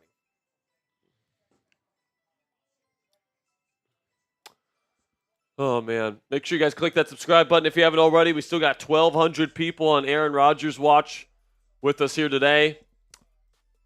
We're hoping the Steelers make a decision at quarterback. That's what we're hoping for. And then also we're hoping that they can make some other moves. And, this was the day last year, guys, day 2, where they made a bulk of their bigger moves. Patrick Queen, Deshaun Elliott, the Deontay Johnson trade was on the second day of free agency. So, I wouldn't be surprised today if the Steelers signed or agreed to sign Aaron Rodgers, and then they signed Mike Hilton and Nick Chubb. I wouldn't be surprised if that's the haul that they come out of today. I mean, that'd be a really good day. And hey, if they add Dalvin Tomlinson or some sort of, because here's the thing, I think the Steelers are going to get a lower end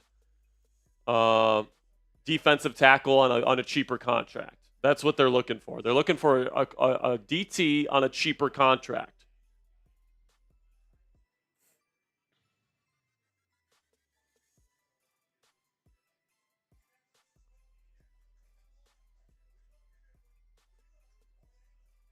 Nothing. Well, what if he comes on right at the end of the show? It says, "Oh, by the way, I'm." And then the show ends. Oh, by the way, I'm going to Pittsburgh. Puts on the hat, show's over. So they're live until I think 2 more hours. Yeah. I think they're live for 2 more hours. So we'll stay live as long as McAfee is live. And then if the Steelers still haven't made any moves by the end of the McAfee show here, we will say goodbye for now. And then if the Steelers make any signing, we'll obviously have a video. Mm-hmm. And when/if they sign Rodgers, we will be back live. Yes. Shady. So we'll be live for at least 2 more hours here, guys. Shady 602 says between Aaron Rodgers or Russell Wilson, might as well get Big Ben. DK Sports made this point yesterday. It's so stupid, man. He's not even played for 3-4 years. And this all started with Big Ben making that joke video. And it's a good joke video. But the problem is people actually took it seriously. And it's listen, man, I love Big Ben. All right? Steelers legend. I think he's the greatest quarterback to ever put on the Steelers uniform. That being said, he was cooked when he was still playing and hasn't played in 4 years. Aaron Rodgers had 18 touchdowns and 4 interceptions to finish his year last year. All right? I missed you said this in the chat, but someone asked about Tez Johnson as a day 3 receiver. What would you think? Tez Johnson, honestly, he underperformed at the combine. and he is tiny. Tiny, small, yeah. He is small. He had a really good Senior Bowl week, but like kind of smaller route runners like that, they definitely they definitely have the advantage in the one-on-ones. So once again, Tone Diggs is talking about Rodgers here. Can you turn it up, Coop? Oh, yeah.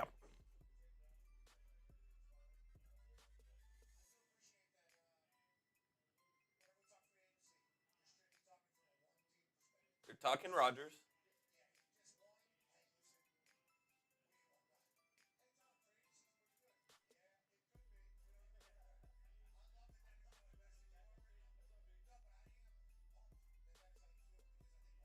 They're just talking about Tone and how he feels about Rodgers.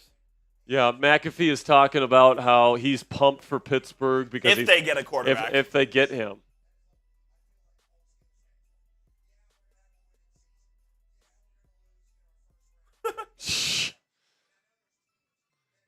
McAfee is acknowledging that Steelers fans feel like, yeah, we're going to have a winning season. Yeah, we're going to lose in the first round of the playoffs.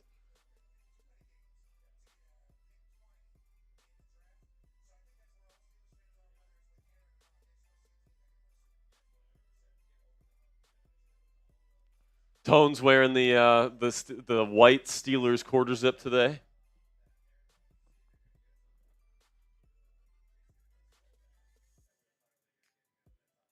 But I will say, man, when it comes to Rodgers coming to Pittsburgh, like at least it gives this team some excitement and some juice heading into the year.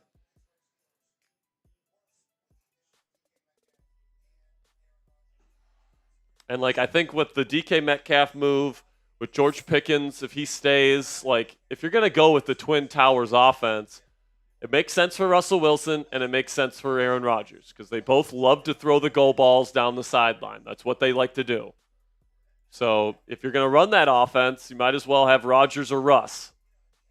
And that seems to be the two choices for Pittsburgh right now as we currently stand here right now.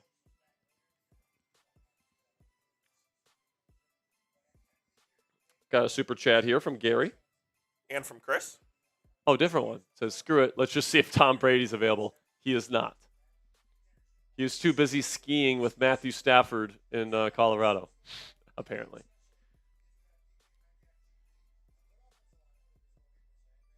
Chris, we also got yours coming up. Tycoon says Aaron Rodgers is going to be a Steeler before nightfall. Listen, man, I just hope we have a quarterback before nightfall. All right, let's just hope that if this. What if it drags into tomorrow, dude? If this thing drags on, man, it's just gonna drain my soul. Spaced out. Spaced out. Says, what about R.J. Harvey from UCF round second or third round? I think Harvey could be somebody that maybe even falls to round 4, if possibly. Really? I like Harvey a lot. If you miss out on the core 5, all right, and my core 5 this year of the guys that I think would be really, really good are Ashton Jeanty, Amarian Hampton, Quinshon Judkins, Caleb Johnson, and Cam Scatterbo. So Travion Henderson not in that.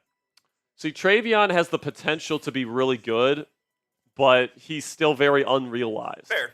His vision is not where you would want it to be to take on the number 1 role in a running back room in the NFL right now. He wasn't even the number 1 running back at Ohio State last year. So I think that Travion is another guy I would take in round 4. He would be in the same class as R.J. Harvey for me, where, round 3, round 4, those are the guys that I am comfortable taking.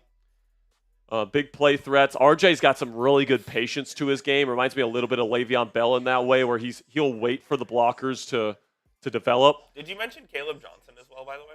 No? Yeah, Caleb. Yeah, because Caleb would work in this system specifically because of the outside zone that the Steelers want to run. And Caleb is the best outside zone runner in this draft other than Ashton Jeanty and Omarion Hampton. So. All right, I'm going to run to the bathroom real quick. They're talking specifically Rodgers and Pittsburgh Steelers here on McAfee. Coop's going to go potty. Small bladder. By the time I'm back, Rodgers will be a Steeler. Mauricio is asking Dylan Gabriel in round 3. I like Dylan Gabriel's game, but not in Pittsburgh. He's got a noodle arm, weak arm. I just don't trust him to cut through the wind and the elements here in Pittsburgh. You got to have a strong arm to play in the AFC North, man. Like, you have a weak arm, like you can survive in the warmer months, but once it gets cold, it's tough sledding if you don't have a good arm.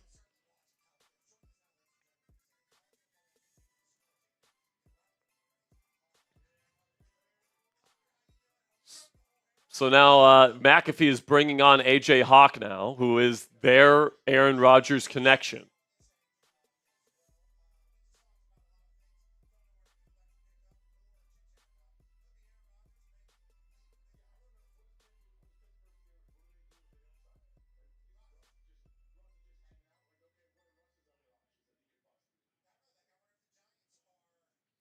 So right now, Hawk is just talking about the possibilities of Rodgers to the Steelers or what they will do if Rodgers doesn't go to Pittsburgh.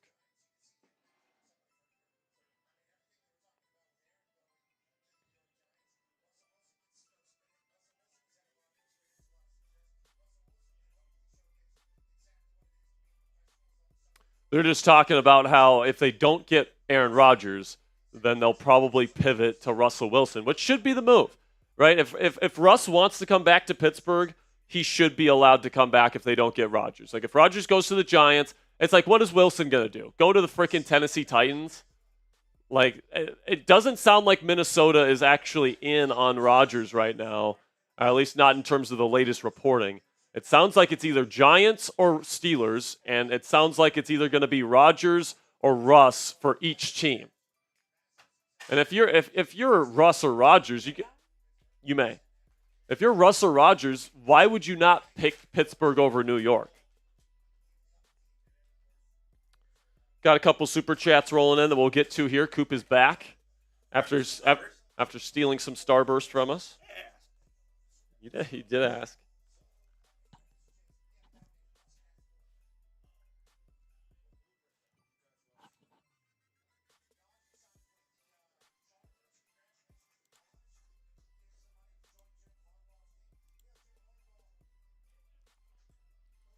Now they're talking about Naj. So Chris says, just get Brissett to start and draft a second QB. But who are you drafting? If you're getting Tyler Shuck in round one, I mean, I can talk myself into it, but like I would rather not use your first round pick on a quarterback, especially one with injury issues and is 26. Tyler Shuck on day 2, I'm in. But like you don't have your second round pick, and I think Shuck's gone by the second round. So I'd be fine with Brissett. I'd be fine with Brissett and Milton. Just have them duke it out in camp. That'd be kind of a fun camp, but obviously that's not ideal. But I'm telling you guys right now, if the options for Rodgers are truly Giants or Steelers, it will be either Aaron Rodgers or Russell Wilson to the Steelers. The only way that the Steelers will get Brissett or anybody other than Rodgers or Russ at this point is if Rodgers goes to the Vikings and Russ goes to the Giants or Tennessee. It's the only way. And I just don't see that happening. At this point, I'm like 99 to 100% sure it's Aaron Rodgers or Russell Wilson will be the starting quarterback of this team. And by the way, I can get behind either one of those options. Because with Russell Wilson, like, what was he brought in to do, Coop? He was brought in to protect the football. He did that last year. He was brought in to be an efficient downfield passer. He did that. He was the most efficient passer in the league last year, according to EPA and yards per attempt. All right? Throwing down the field. That's 10-plus yards down the field, by the way.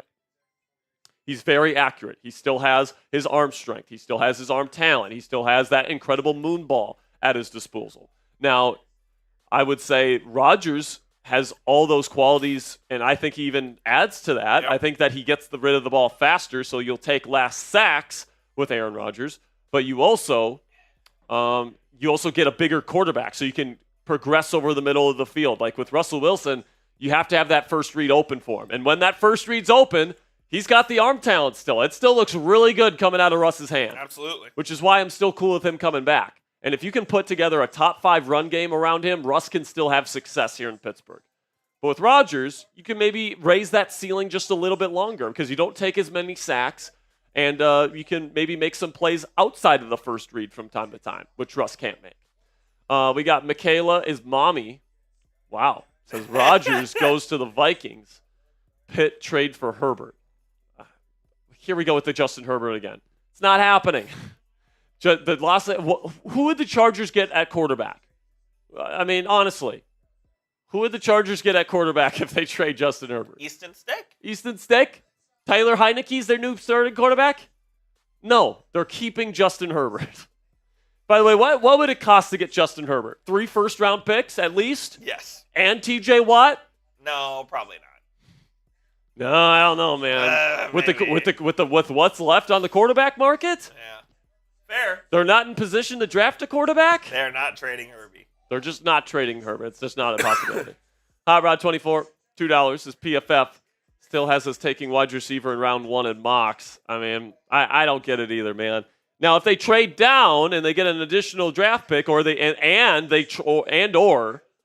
trade George Pickens, then it becomes a possibility. Yeah, for sure. But I think they like their wide receiver room right now, and if they add another receiver, it's going to be as a depth piece. It's not going to be as like, unless they trade Pickens. Again, that's a big caveat there. Like, they could trade him, but I don't think they will. If they trade him, then you do need a new number 2 receiver. But I don't think they're going to do that. $2 from Master Trog says, can the Steelers bring in Marcus Mariota? I wouldn't hate it. Here's the thing. I think Mariota played very well for the Commanders last year. Problem is, he's burned bridges with Arthur Smith. Oh, that's fair. Do we not remember that he just left the Atlanta Falcons after Arthur Smith benched him for Desmond Ridder? There's just no way that's going to be reconciled. Was he on the Titans with Arthur Smith as yes, well? and he benched him there too. Exactly. Yeah, he benched him both spots. There's no way Marcus Mariota comes here. No way. $5, Chris. No, this one. $5 from Chris here. If I were Khan, I would trade down once or twice, then use the picks to fill as many holes as we can. If we trade down twice, we could use the picks. Yeah, I mean, depends how much you get in that first trade down. You know, I'm open to anything. I'm open to any idea in terms of getting more draft capital, but you know, I think they'd probably just trade down once and then trade their favorite player available in the first round. That's probably my best guess there, Chris. But if they trade down and then trade it out, I wouldn't mind that, especially if you get a second-round pick in the deal. That's where I'm at. So are we caught up on Super Chats here? Yep. Do we have any Venmos, Cash Apps, anything to get to there? Nope. Okay. We are good. All good. All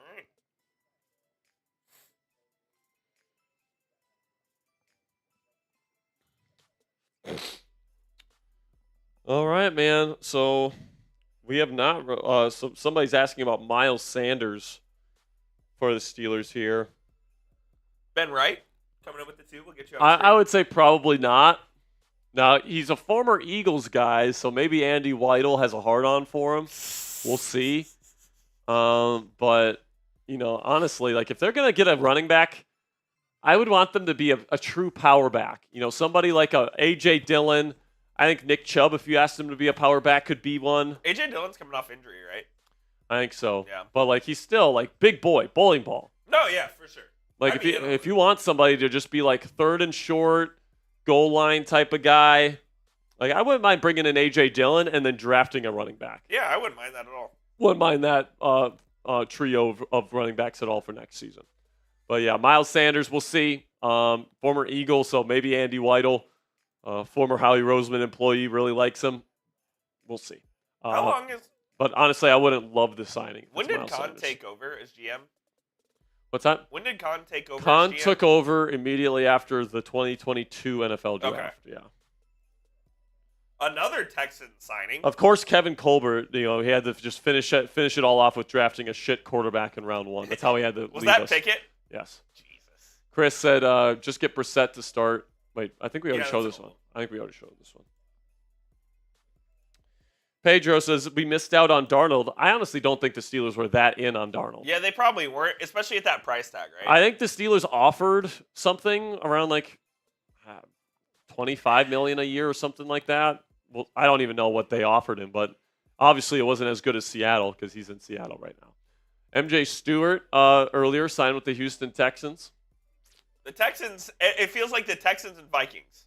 Look at this. Slick Rick says that Joey Bosa is joining his brother on the 49ers. Wow. Could we see Joey Bosa on the 49ers officially today? It was between him and the Dolphins. Yeah, Dolphins. Them and the Dolphins in the final two.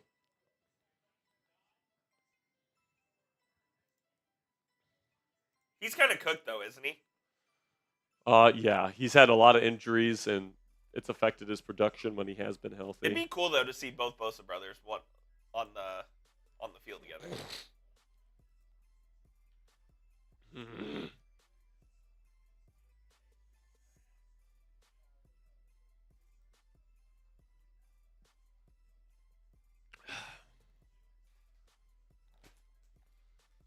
Those mini Starbursts are addicting, dude. These things are good. No free ads.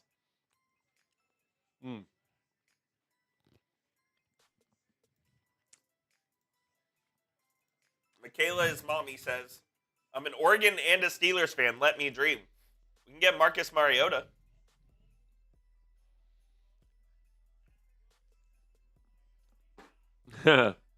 Yeah.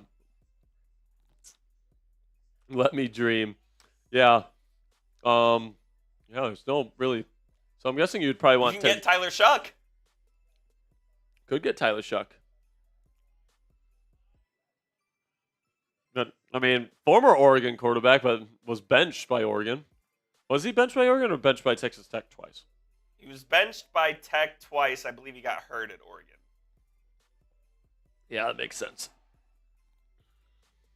Robert Locke coming in with a 5. Oh, this is a great question.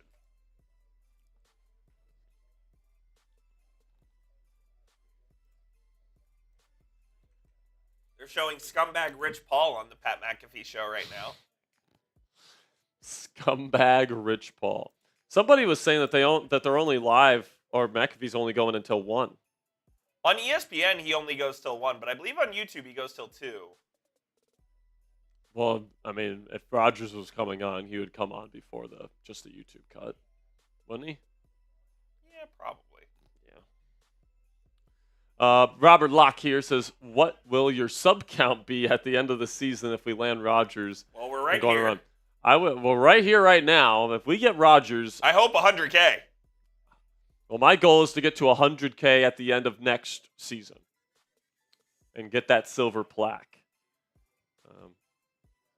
By the way, if we get to 100K, we'd be the first individually Steelers-run YouTube channel to get over 100K. The only other Pittsburgh-based channel that has over 100K is Pittsburgh Dad, and he's a comedy, and he's a comedy. He's not a news show, so that'd be really cool if we had the only silver plaque in our industry.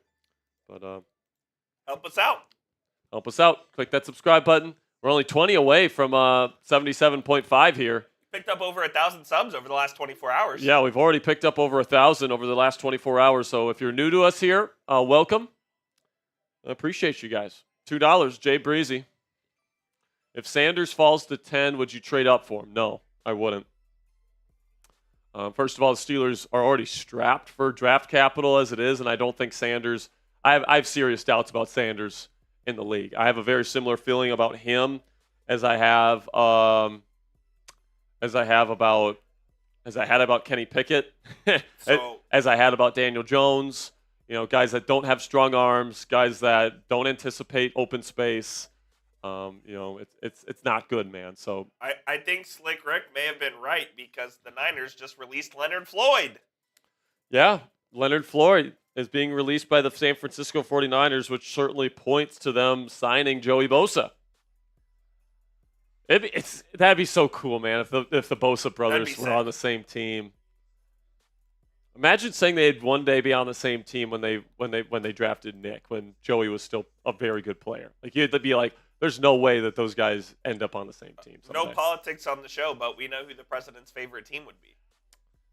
It'd be weird that it would be in that city. Yes, in Pelosi City. That is funny. Oh, that's good stuff, man. That is funny. Oh, man. Mauricio says Brady Cook or Riley Leonard. Stinks. None of the above. I don't have a draftable grade on either of them. Maybe bring back one of them, or bring one of them in as like a UDFA. I'd bring in Riley Leonard as a UDFA. Why not? He'd be fun. He's a runner. He's a track star, you know.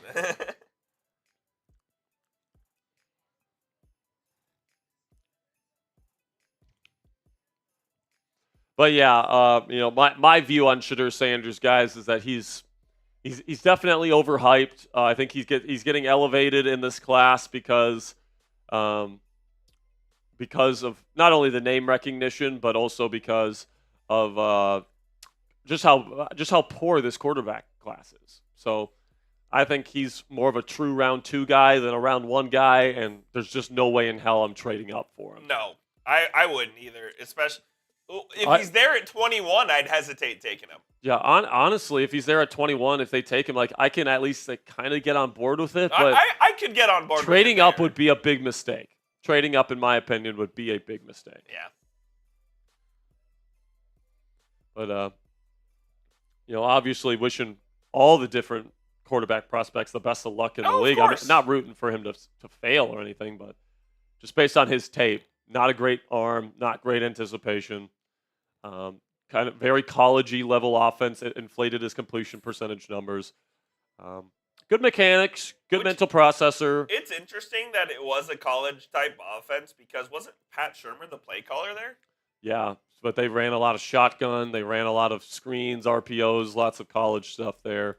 Colorado. Cam Ward, famous, one of their shit talk videos that they put out was like, yeah, if I would have been throwing screens and RPOs 40% of my passes, I'd have a 80% completion percentage too. Or I would have completed 90% of my passes. Which is kind of true. But even though Cam Ward threw quite a bit of RPOs and screens in his own right. Philip Clark with 1. Thank you so much, Philip. Thanks for contributing. Ben Wright says Aaron is QB1 and draft Dart to sit behind to grow. If you get Dart in round 3, or if you somehow get another round 2 pick, I'd be cool with that. Me too. I would not be cool with Dart in round 1. Like, if the goal is to win now, I'm not taking Dart. You got to get a starter in round 1 at a different position. Like, especially if Rodgers is planning on being here for 2 years, and the reports are Rodgers wants to play 2 more seasons. And if that's the case, like, you're going to draft a quarterback in round 1 that is a big maybe in Jackson Dart, like a big maybe, and he's going to sit for 2 years. Like, I feel like that's a waste of a first-round pick. If you get him in round 3, I think it's fine, but not the highest on Jackson Dart, if I'm being honest. I think I'd rather sign Rodgers and then trade for Joe Milton than spend a first-round pick on Jackson Dart. Yeah, I probably agree with you there. Jay Breezy. Oh, never mind. Jenna, $2. We just talked about this, but we just talked about Jackson Dart. Like I said, guys, I'm lower on Jackson Dart. I'm lower on Shadur Sanders than most people. I like Tyler Shuck. That's the guy that I like in this class. He's older, 26 years old in September, and he's got some injury issues, but he's got arguably in my opinion, the most pro-ready tape out of anybody in the class. Played in a pro-style offense.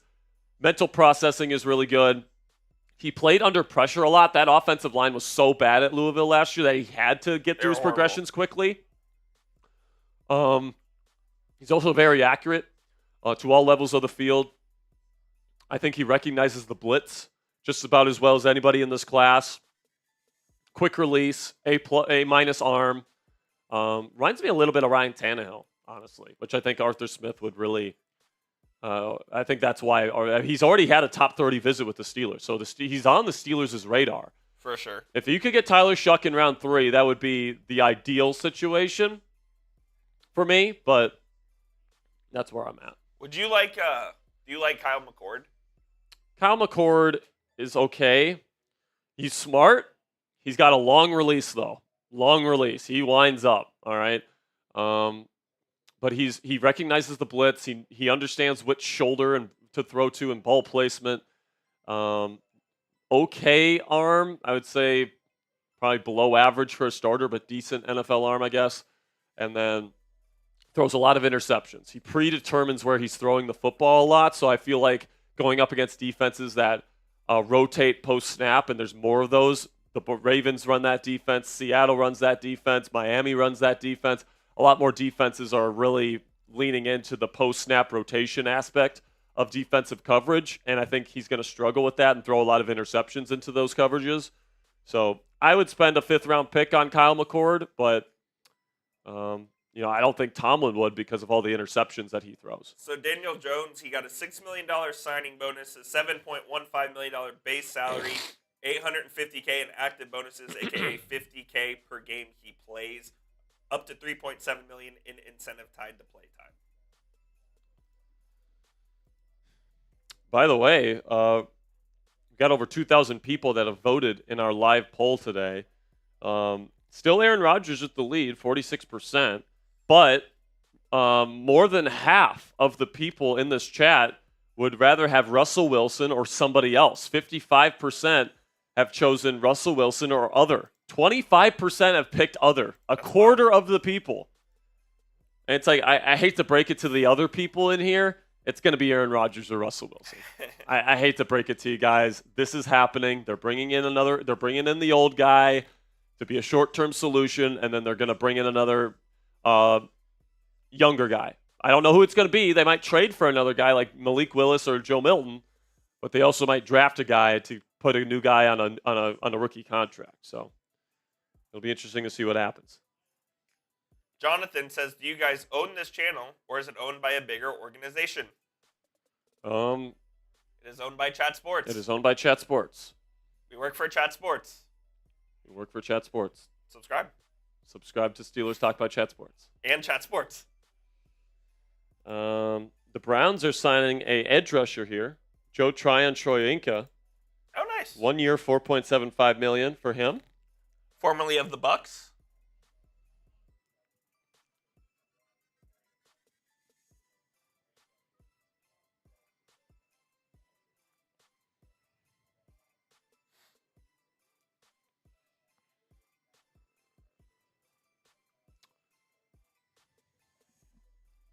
How about we sign somebody? Yeah, man. I mean, goodness gracious. It's kind of a joke. I mean, usually the Steelers wait until day 2 to make a bulk of their signings, but they made an agreement apparently with Darius Slay yesterday for whenever he gets released by the Eagles, he will join the Steelers. And then obviously they got Malik Harrison, the inside linebacker.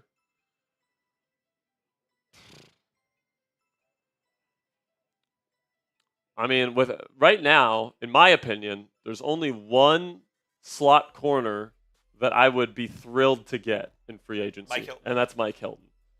I would love for the Steelers to go out and get Mike Hilton. After Hilton, would you consider, is Jahdae Barron your next? Yeah, Jahdae Barron would be fine. I don't think he's going to make it to them. I think he's going to be a top 10 pick. I think he's that good. Fair. Keep your eye on Jahdae Barron to the Jets at 7. Okay. Robert Rhodes says Hendon Hooker is way better than Milton. Would you take Hendon Hooker?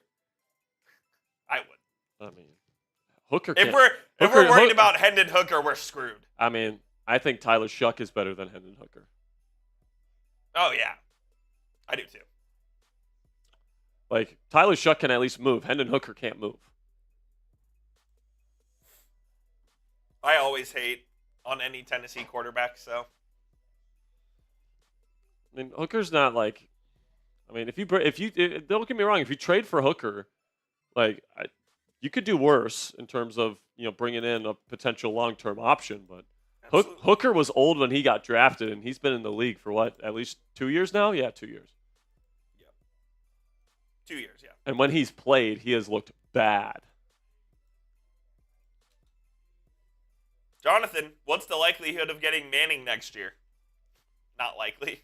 Not likely. I think if you sign Rodgers or Russ, this team's a playoff team next year. And also, Arch doesn't want to come out next year. Like, listen, man. Like this, have to. Right now, the Steelers are set up to be better than they were last season. Yeah, they are. Like, they definitely are. The O-line should be better than it was last year.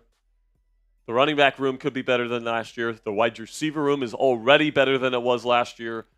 You're not really losing any significant defensive pieces. You got continuity at the coaching staff and on defense.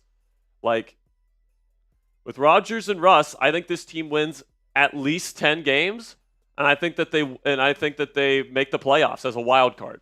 Yeah, I do too. Unless there's like a major injury that's just unforeseen right now. I think why everybody would just whatever about that is because the Steelers do that every year. Yeah, right. Because if you're gonna try to win, like you better win a fucking playoff game. But like, you know, the chances that you're gonna be in position to take Arch Manning, and then is Arch even gonna go out next year? We don't know. Yeah, we don't know. He wants to stay. So 2 years I would say the chances the Steelers of getting Arch Manning extremely low. Typhologian Gaiman says trade first round pick and pick swaps for Herbert. You're not getting them. You're not getting them. Like, why would the Chargers do it? Honestly, like, what quarterback are they going to bring in? Tell me the option that's better for them. Why that would make sense for them. Can't do it. I don't know what it is about Herbert, man, but when Steelers fans hear Herbert, the ears perk up, like, oh. and like all logical thinking, it just goes out the window. It's like Justin Herbert is not a realistic possibility. It wasn't a realistic possibility last year. It's definitely not a realistic possibility right now. It would probably cost at least 3 first-round picks to get Justin Herbert. At least.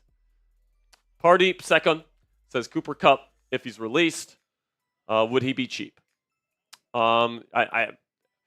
better be if the Steelers bring him in. Like, if the Steelers bring him in, you got to get him for less than $10 million. Yep.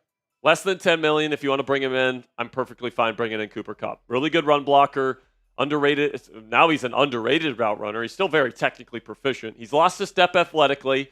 Can't be your number one anymore. But if you bring him in, and he can still be a pretty good player. Jordan Brown, $2. I've been working. Aaron Rodgers is going on McAfee. Is he going on McAfee? We don't know yet. We don't know yet. We shall see. Tuesday is his normal day to go on. But he hasn't been on in a while. He hasn't been on for a couple weeks at this point. I think he went on vacation a couple weeks ago. To Egypt? I don't think I think he went on his ayahuasca trip. That's not even a joke. I think he actually went. He might have. I actually think he went on his ayahuasca trip during the combine. So we'll see, man. I think McAfee goes until 2 p.m. Eastern? 3 p.m. Eastern. 3 p.m. Eastern. So that's how long we'll be live. If he goes on McAfee, we will be covering it. The 49ers have lost so many players. We haven't talked about this guy yet, Spare Dog. Kyle Juszczyk. Could the Steelers use him? Where did he go? Released. So Kyle Juszczyk is available. I would be interested. I would too. Now, he's the most expensive fullback on the market. So, do you really want to spend money on a fullback? But he's a pass catcher. If Arthur Smith really wants to go into this 12 personnel, 22 personnel kind of world, 21 personnel with 2 running backs out there, I'd be cool with it. I would too. I mean, like, Kyle Juszczyk's an awesome fullback. Like, if you're going to go heavy, go heavy. Fullbacks are kind of dead, but he's like the last. But the teams that use them, San Francisco, Miami, are the ones that use them so well. Yeah. And those offenses are like the best in football. Best, yeah. Right now, we're 2 subscribers away from 77,500 subscribers here on Steelers Talk. Now we're 1 away. Who's gonna get us there? Oh, hey! There we go. Appreciate you guys. We've added over 1,000 subscribers in the last 24 hours, so you guys are the absolute best. I see some people in the chat asking about a Rodgers contract, what it's going to look like. Mike Florio. He's a clown. Fucking idiot. Put out a stupid number last night that people are really running with. People are saying like $90 million, blah, blah, blah, blah, blah. It's not going to be 90, guys. If he comes here, it's going to be like 50, I think max 60 million over 2 seasons. So somewhere in the range of 50 and 60. Might even be less than that, for all I'm concerned. So it's not going to be 90, all right? They're not going to pay Aaron Rodgers, Geno Smith money. They're not going to be doing that. I think if that's what Rodgers wants, they will let him walk, and they'll just sign Russell Wilson to like $25 million. I think that's what they will do. Shady 602 $2 says only the GOAT Pickett can save us. Well, Pickett will win us 2 games this year if he's starting for Cleveland. He is. Well, he might be the Steelers' GOAT when he throws a combined 7 interceptions against the Steelers in the 2 games he plays against us this year. Yeah, I mean, he looks like he might get a chance to at least start the season as a starter this year for Cleveland. Well, we know Mr. Massage Boy is not going to be there for the season. Yeah, Massage Boy, I guess, hurt his Achilles again. Yes, he did. Like an idiot. I think Deshaun Watson should never play a snap again in the National Football League. He was that bad last year, and now that he's added another Achilles injury on top of the first one. On top of the legal issues. On top of the legal issues, he's just not worth it anymore. No. He's in like the Colin Kaepernick category now, where it's just like he's not worth it. It's just not worth it.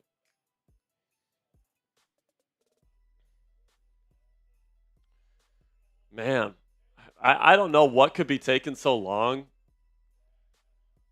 Like, especially with Darnold off the board, with now Daniel Jones off the board, with Justin Fields off the board. Like, my theory was, Rodgers might wait until McAfee to announce it, and that's what he wanted to do. But like, if we get past here with no Rodgers announcement on McAfee, I'll start to get a little bit worried that maybe Rodgers is looking for more money than the Steelers are wanting to sign him for. It's possible. And it's certainly possible at this point without, with them not coming to a deal quickly, that Rodgers could be looking for more money than maybe we want. Like, could it get closer to the $60 million number than the $50 million number?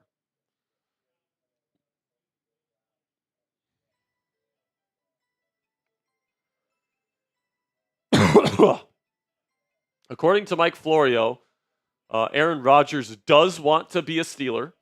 It is his desire to sign with the Steelers. But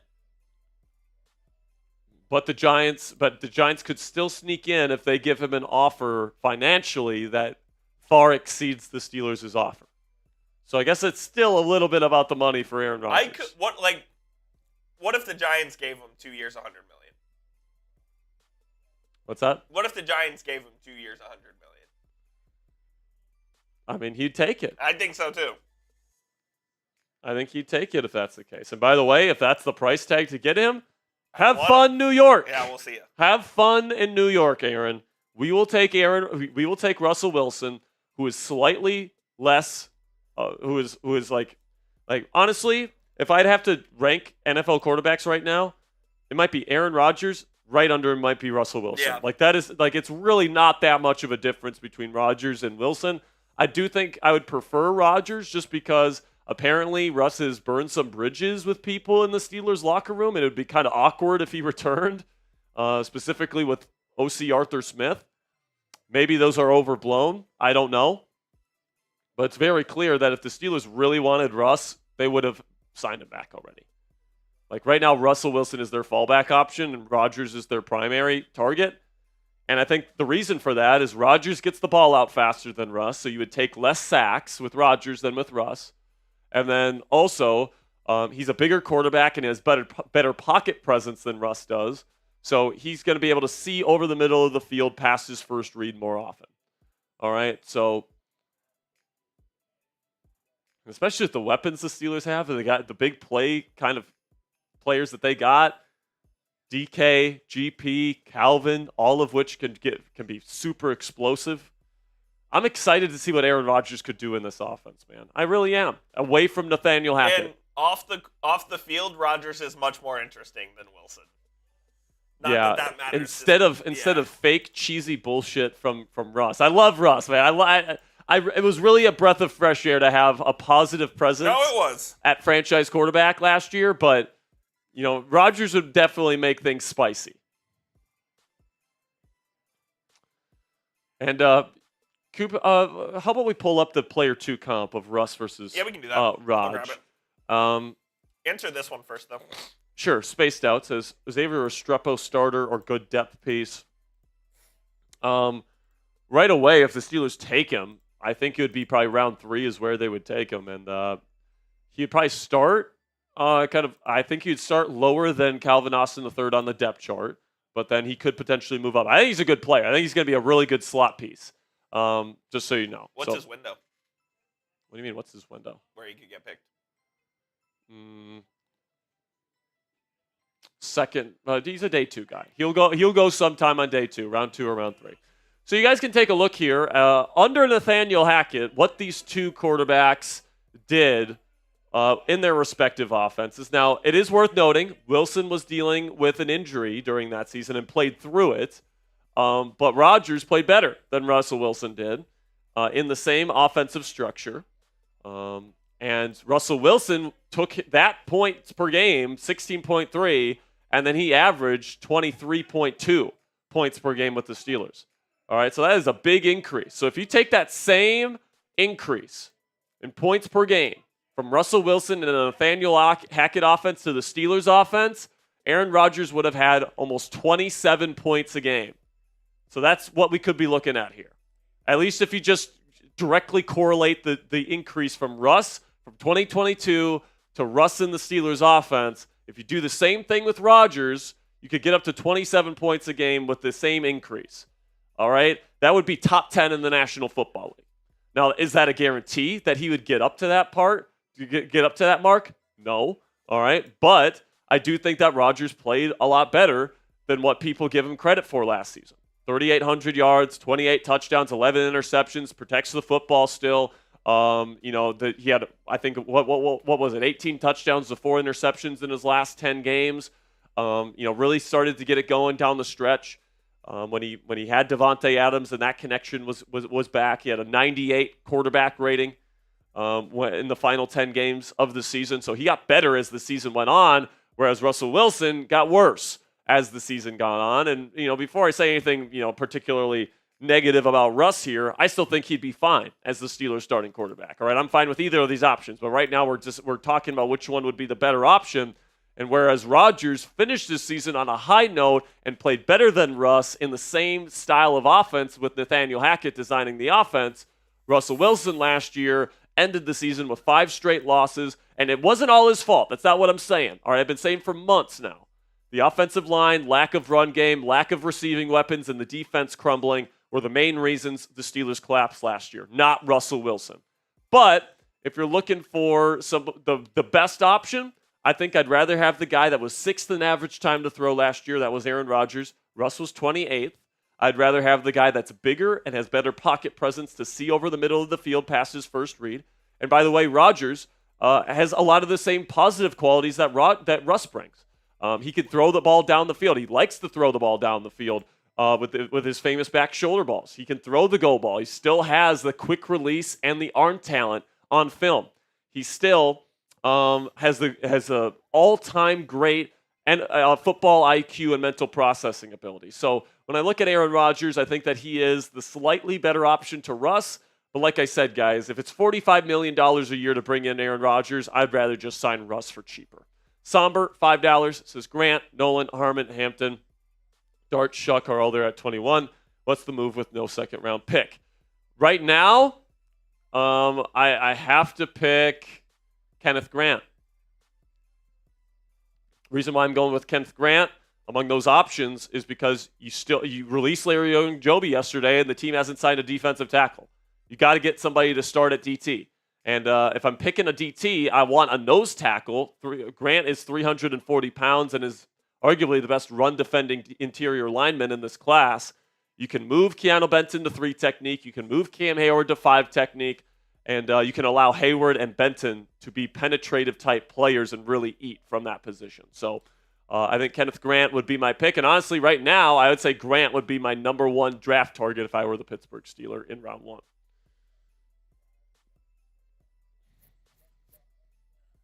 Oh, need to reset the software. Slick Rick just put out something. He says, no decision has been made in the Aaron Rodgers sweepstakes. There's a bidding war between the Steelers and Giants. The Steelers are extremely motivated to get him signed, but nothing official yet.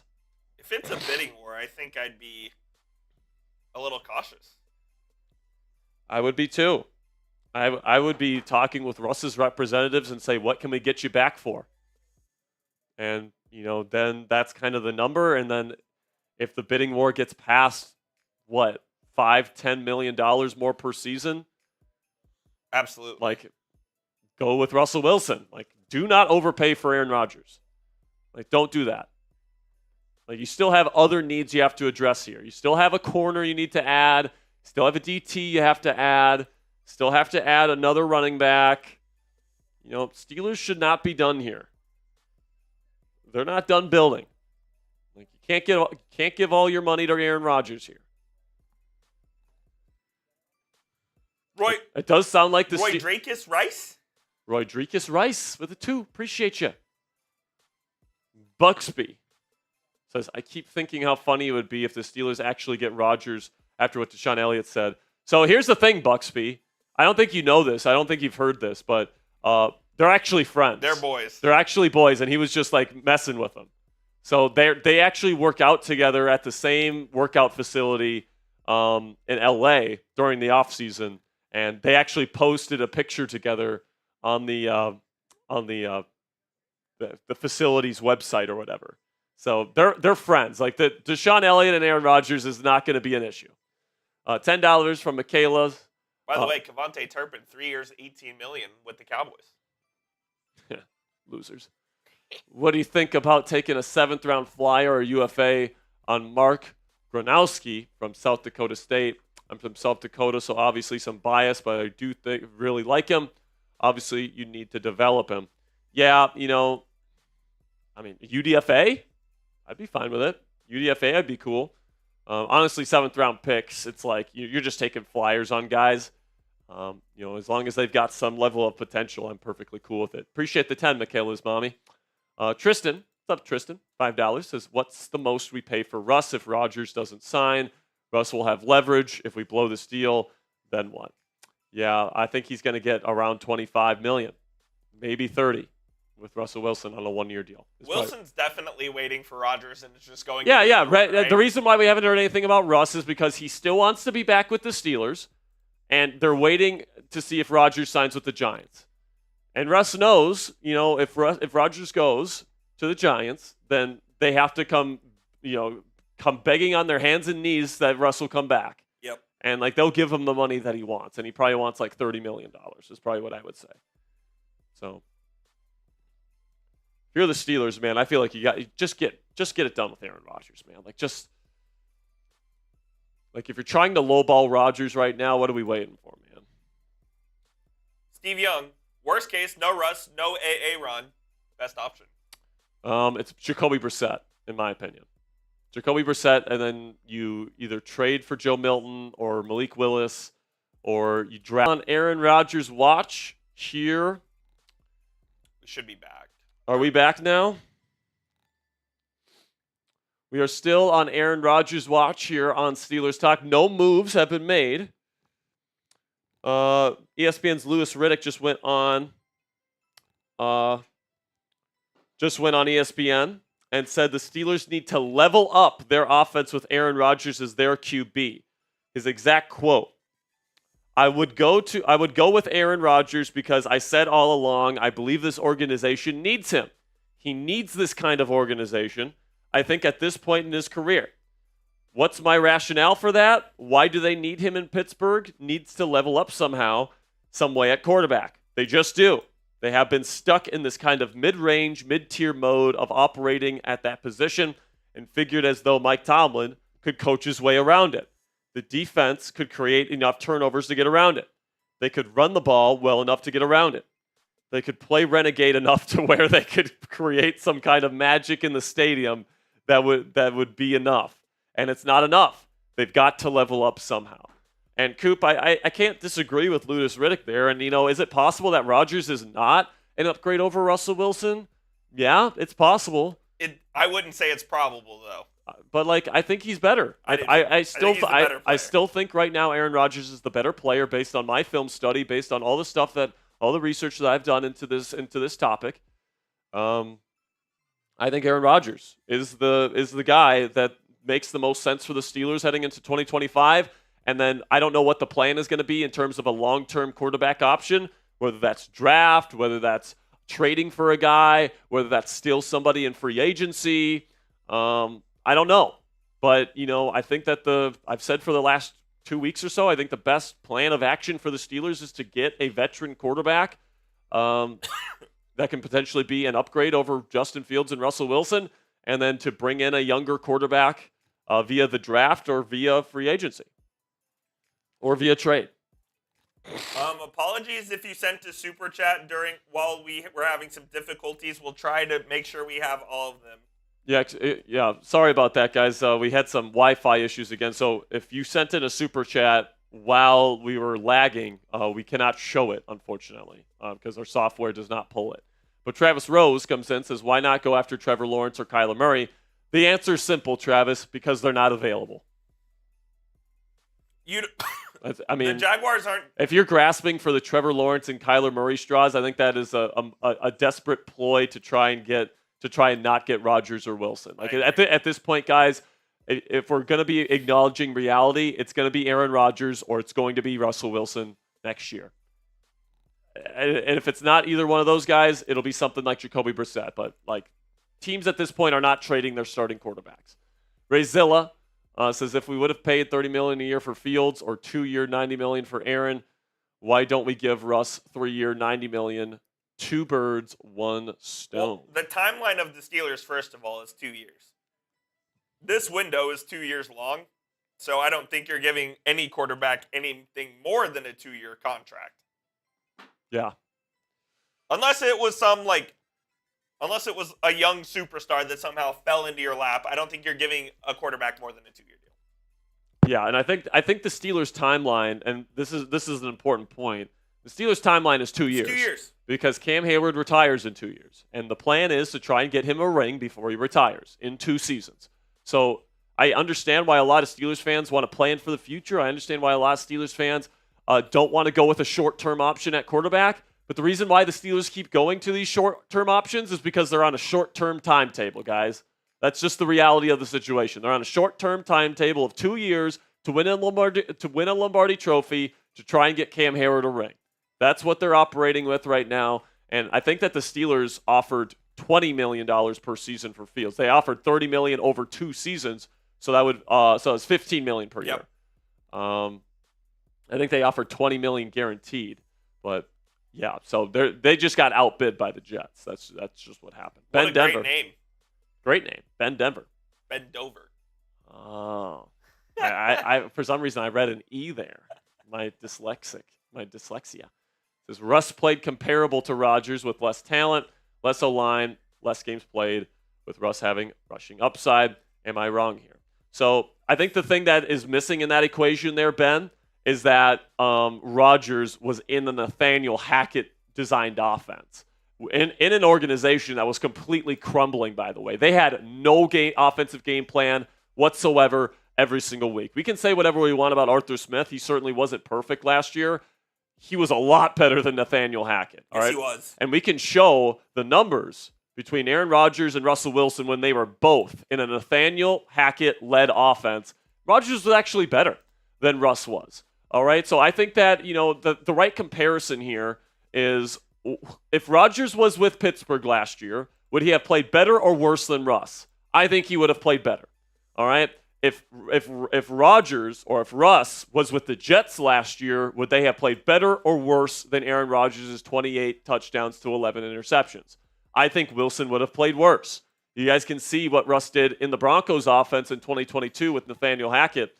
Listen, man, it's not completely perfect apples to apples because different personnel, different O-lines, all that different stuff. Hackett was the head coach in Denver where he was the offensive coordinator in New York, and then he got fired in New York and all that different stuff. It's not a perfect comparison, but, I think it's better than comparing Russ last year to Rodgers last year because who's to say Rodgers can't make the same kind of jump that Wilson made going from the Broncos offense to the Steelers offense. Russ got better when he came here to Pittsburgh, and that was with the bad O-line. That was with the bad run game. That was with the bad receiving weapons, right? And now that they've already upgraded the wide receiver room, I think they're going to upgrade the running back room in the draft. I think the O-line is going to be better next year.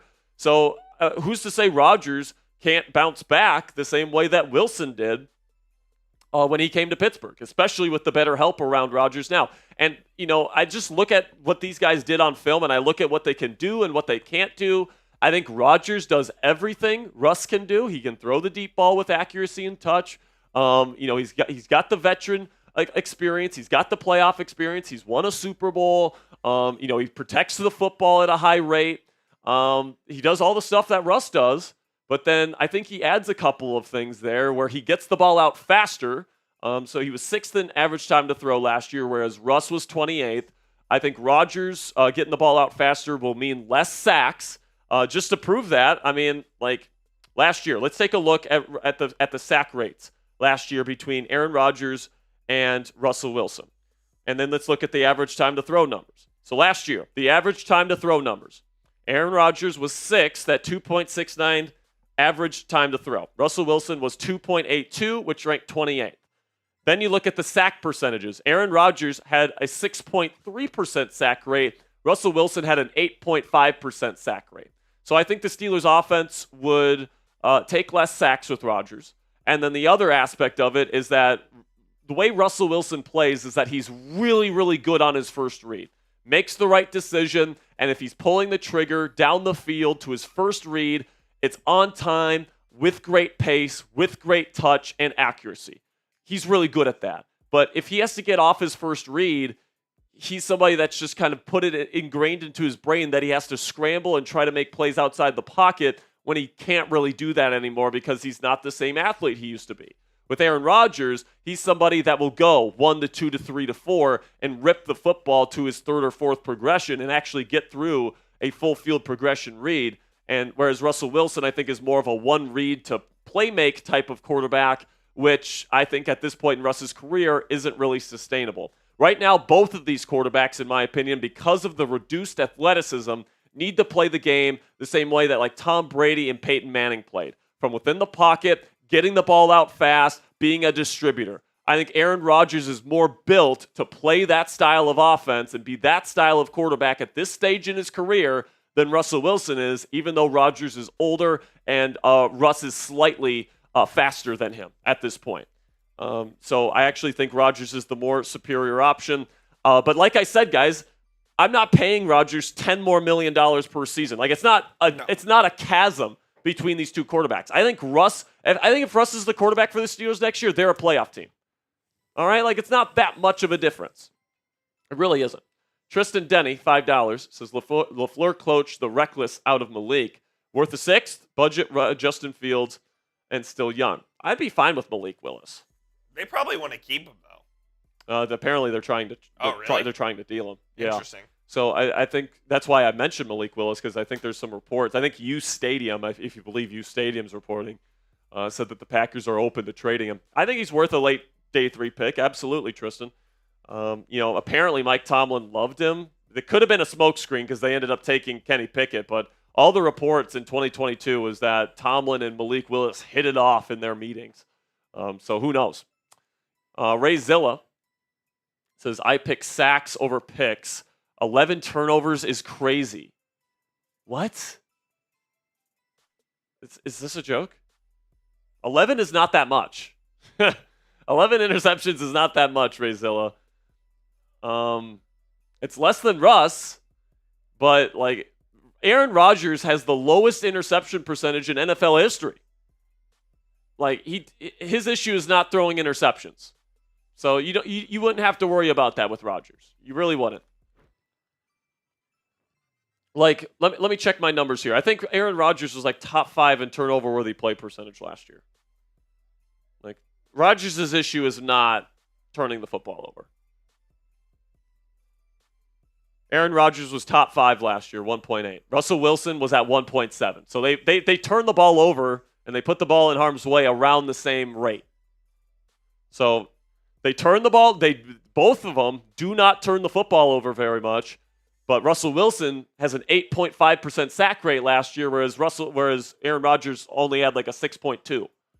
So that is a markedly higher number.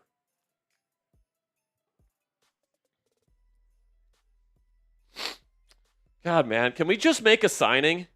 Anything.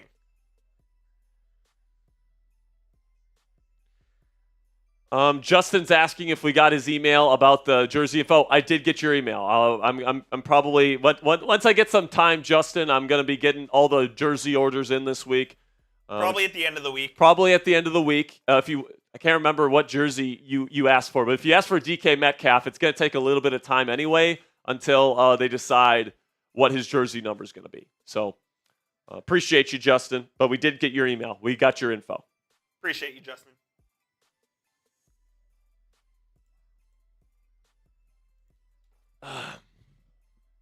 CT ESPN reported Rodgers' 2-year deal. Did he? That's what someone in the chat's saying.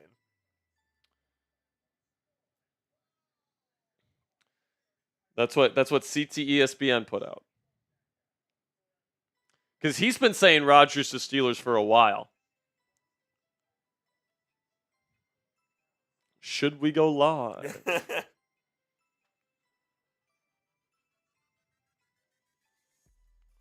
I don't see anything about. There's nothing on CT ESPN about a 2-year deal.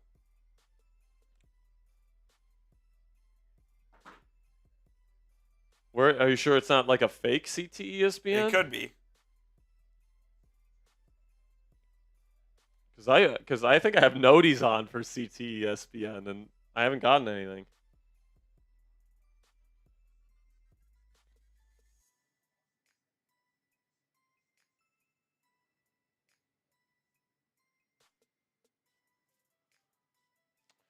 Antonio Brown put it out, not CTESPN. So Antonio Brown says deal is finalized. Aaron Rodgers to the Steelers, 2-year deal. CTESPN, most trusted source in all of sports. So, are we about to hear about Aaron Rodgers? I guess we'll see if CTESPN's right. Which, by the way, if the Steelers get this deal done, I do expect it to be a 2-year deal. If you're hoping that it's just going to be 1 year of Rodgers, no, I think the plan going in is going to be 2 years of Rodgers. So have fun with that.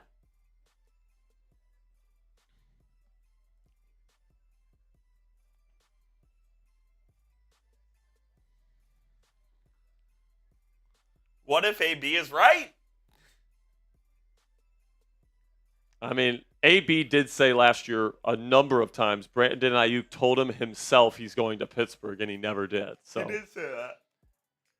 Listen, man, AB, one of the greatest Steelers of all time, he's not a trusted source. I haven't listened to the AB on Rogan podcast yet, if it's coming Oh, out. I haven't. Is it out? I think it's out. I haven't listened to it. I remember he took a picture. Dude, Yeah. Some of his outfits are just they're insane. ridiculous.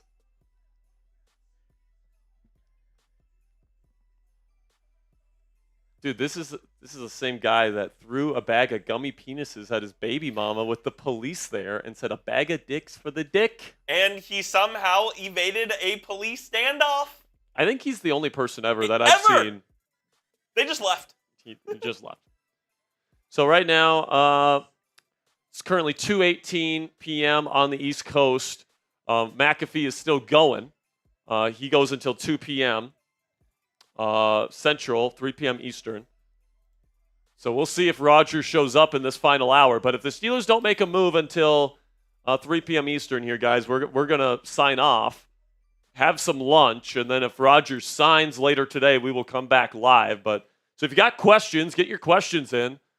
And, of course, if the Steelers make a signing, we will make a cut. $10, Michaela's mommy. Off of the QB talk, what do y'all think about signing a power back, i.e. Chubb, Dobbins, or even Gus Edwards, then drafting Amari and Hampton or Tootin in the later rounds? I'd be cool with Amari and Hampton, man. Yeah, I'm with that. Hampton would be such a good fit. Tootin's the Virginia Tech guy, Yeah, right? he'll be a later round guy, but he's fast. 4.2 speed, kind of fast. That's fast, man. And I like Tootin a lot. If you can get him on day 3, that'd be a good value. But I think that's a good plan, Michaela. A.J. Dillon, get a true power back to A.J. Dillon, and then you draft somebody in round 1 or round 3 at running back is something that I can get behind. I really can. Chubb hasn't traditionally been a true power back. He's been an outside zone kind of guy, and he's been a true number 1 guy, workhorse. So he'd have to change his role in order to do that. But at this stage in his career, he might be willing to do that. Could be. Dobbins, I think, would fill that role nicely. But I think Dobbins is going to want a little bit more money and a bigger role. Don't think he'd want to be like essentially a number 3 running back. Gus Edwards would be interesting. But I really do think, A.J. Dillon would be my preferred choice there, especially for the right price as far as a power back goes. I'd take A.J. Dillon. Like, if you could get A.J. Dillon for 1 year, $2.5, $3 million to be like your third true power back in goal line situations, 3rd and 4th and 1, I think that's worth the money you'd spend on him. Absolutely. I mean, hell, just cut Cordero Patterson and give A.J. Dillon his money. Sure. Just spend all of your savings on the Cordero Patterson cut on A.J. Dillon, $2.8 million. Be perfectly fine with that. Why is Cordero still on this roster? What's that? Why is Cordero still on this roster? I don't know, man. Cordero should be cut. I know Mike Tomlin, for some reason, thinks he's still an elite special teams player, even though I don't think. How many times did he get past the 25 or the 30 when returning a kick last year? Not often. Maybe once or twice. Not often. It didn't do it very often. He's not a good special teams kickoff return man anymore. And honestly, he's gotten a little chubby. He had a good game against the Colts, and then he got injured, and then he was not the same when he got back. So we've got about 40 minutes to go for Aaron Rodgers to make a surprise appearance on McAfee. At this point, I would say if it hasn't happened, it probably won't. But if it does, we will let you guys know. Agreed.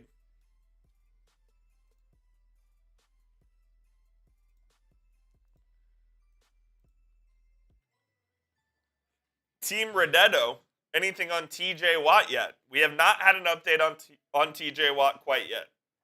Yeah, nothing on TJ. All we know is that the team really wants to get an extension done with him this offseason, but Myles Garrett... He made that much more difficult. But Myles Garrett put a monkey wrench into those prospects because, he's on the other side of 30 now. Yep. And he's not getting any younger.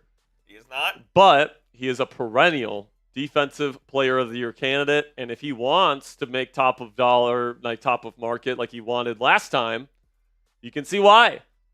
Absolutely. He is as productive as any edge rusher in football since he has entered the league, and it's not close. So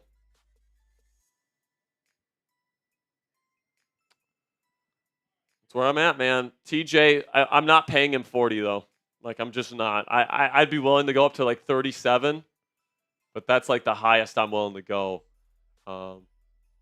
Unless the Steelers draft Tyler Shuck and he's good, I just don't feel comfortable giving an edge rusher quarterback money. I'm with you there, dude.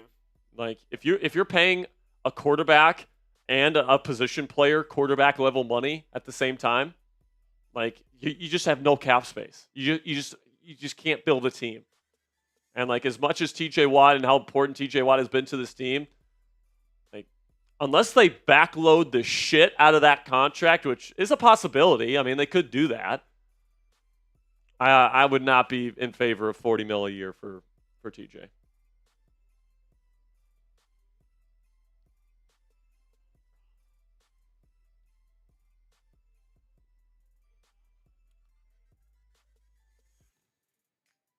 Now they're talking about skateboarding.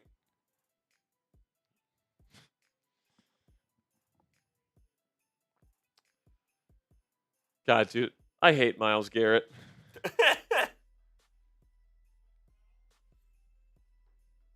You are not a Myles Garrett guy. It is 2:25 p.m. on the East Coast.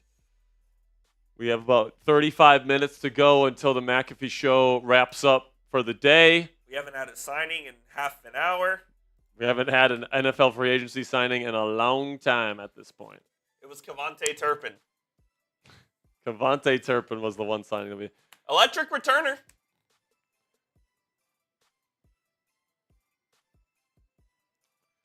Make sure you guys click that subscribe button if you haven't already. We passed 77,500 subscribers today. You guys are the best for that. Still got over 1,000 people watching. Kevin Cool, I like how you think. He said, and he's an Aggie. Barf. Any Aggies are major barf.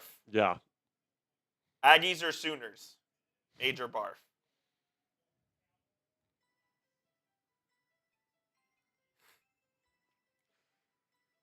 Oh, boy. Are they going to announce this today, Coop? I think not. Or do you think Rodgers is...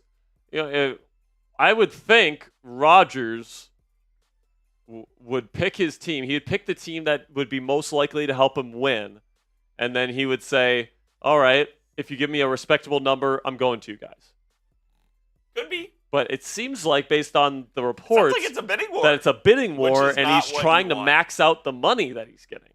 That is not what you want. And, if that's the case, and, if you can get Russell Wilson for significantly less right now, I would just sign Russell Wilson. Oh, 100%. And by significantly, I mean, $10 million less per season. Because, there's just no way in hell I'm paying Aaron Rodgers more than, Sam Darnold. No chance. I wouldn't even feel comfortable giving him Darnold-level money. The part of the appeal of Aaron Rodgers is that you can get him at a team-friendly deal and build around him a little bit. Agreed. Eduardo Gaitan is saying Barcelona or Real Madrid. Neither, but if I had to pick one, Barcelona. F Real Madrid.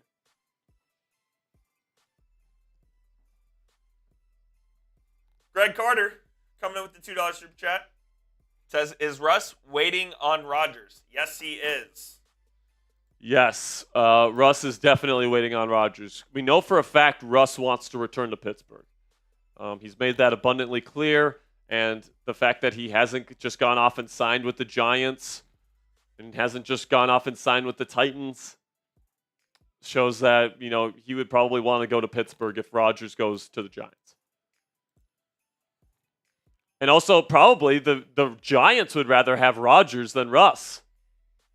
That's probably clearly. That's probably part of it too, where it's just listen, man. If you don't believe me when I say Rodgers is slightly better than Russ at this point in their careers, first option. Why is Rodgers going to be the first one to sign? Yeah. Why are people waiting on Rodgers if Russ is better? Yep. And like I've said on this show, I don't mind if it's Russell Wilson. I really don't. I think the Steelers are a playoff team with Russell Wilson. I think that he does a lot of good things still as a player. And last year was not his fault. It was not. But the league is telling you which player is better and which one they'd rather have. The Steelers are telling you they'd rather have Aaron Rodgers. The Giants are telling you they'd rather have Aaron Rodgers. I don't think that's by coincidence. All right, unless they're just both idiots, which is possible. Maybe they're both idiots. And that's possible. CT ESPN always has it first. Oh, AB. Listen, man. Right now, I'll say it once. I'll say it again. My ideal quarterback room for next year at this point, Aaron Rodgers on a 2-year, somewhere around a $50 million contract, $25 a year. And then they get Tyler Shuck in round 3. That's my ideal quarterback plan right now.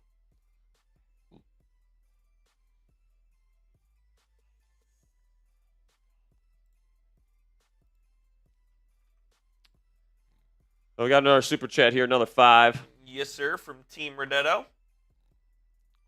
Team Redetto It's not this one yet. It's this one. says, I'd honestly re-sign Wilson and get a franchise quarterback in the draft. Who would be your pick there, Team Redetto? For me, Quinn Ewers, for sure.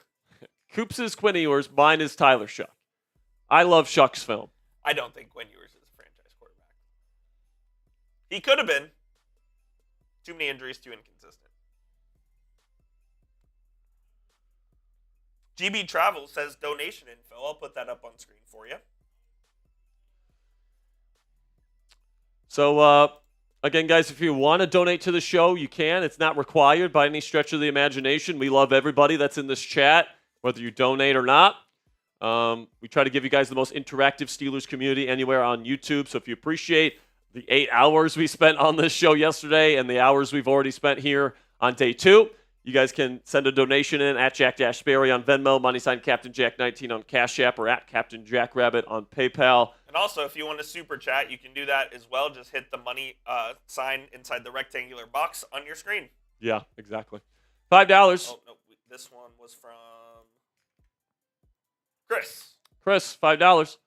Jack, I don't like Rodgers because he got his coach fired, which is a problem. Russ isn't a long-term answer, so I'm praying Khan is a genius. So Rodgers. Look, everybody knows Rodgers is not the easiest to get along with. Listen, man, I honestly don't know if it's true that he got his coach fired. I don't think he got Saleh fired. Like, I think that's a narrative on Rodgers. I don't think people know that for a fact. Agreed.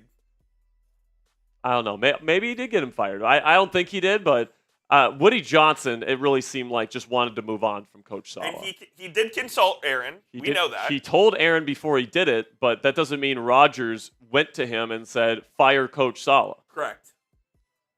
You know, 2 head coaches have been fired mid-season when he's been the quarterback. Mike McCarthy got fired mid-season, and then Robert Saleh got fired mid-season. But I mean, this fan base seems to hate Mike Tomlin anyway, so I don't know why getting Tomlin fired in the middle of the season would be a problem for many people.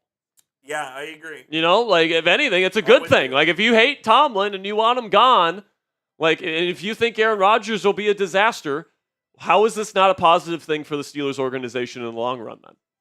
Because apparently Rodgers will get Tomlin fired, right? And that's a good thing, right?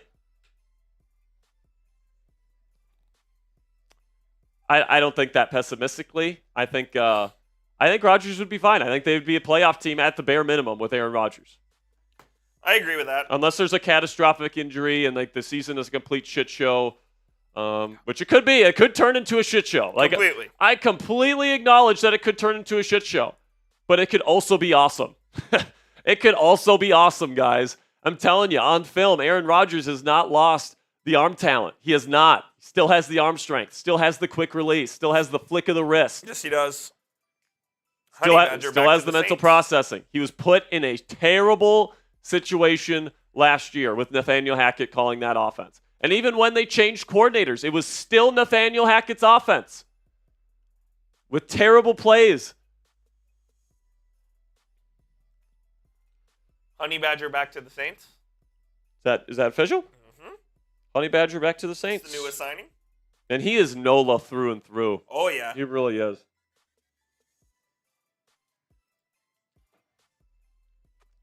But yeah, man, like I think Rodgers will surprise a lot of people with how good he would be next year. I really do. Like, I'm telling you, man, those Nathaniel Hackett offenses is where quarterback production and offensive production goes to die. That brother cannot design an NFL offense to save his life. He just can't.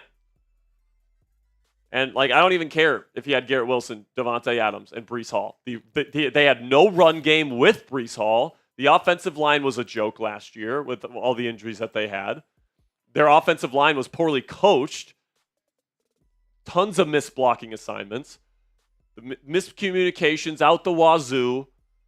People not running the right routes. Like, it was a mess of an offense designed by Nathaniel Hackett, guys.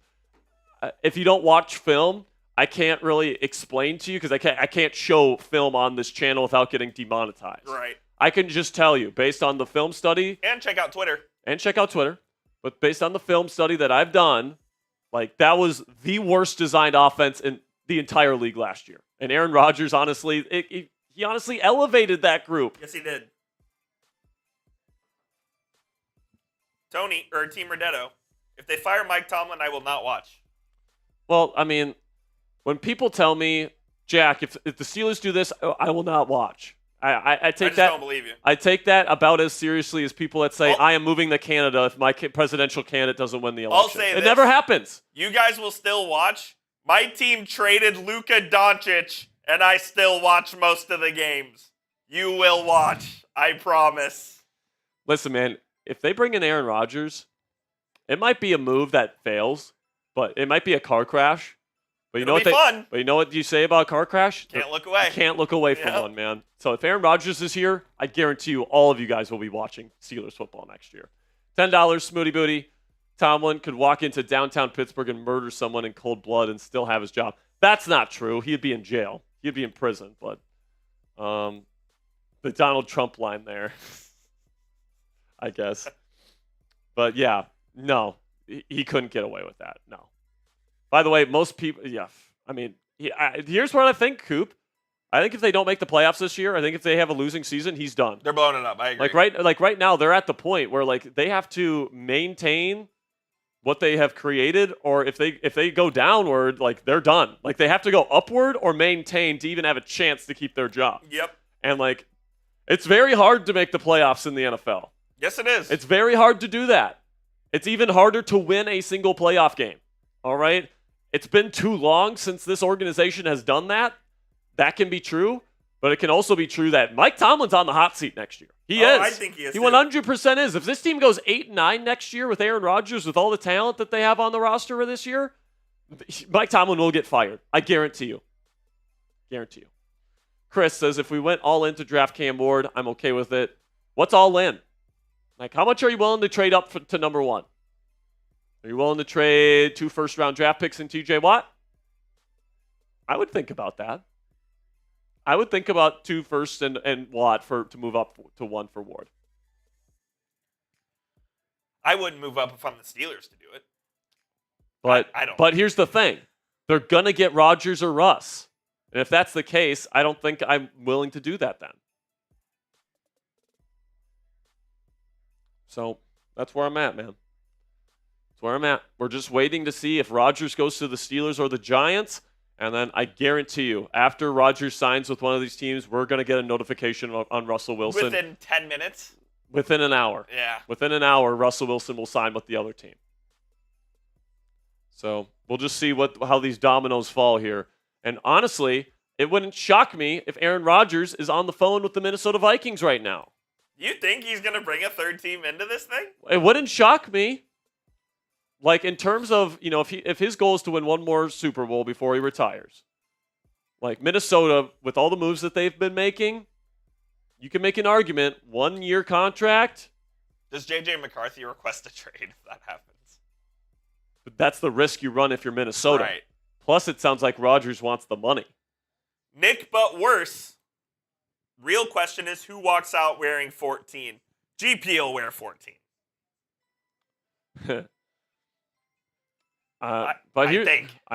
So here's the thing.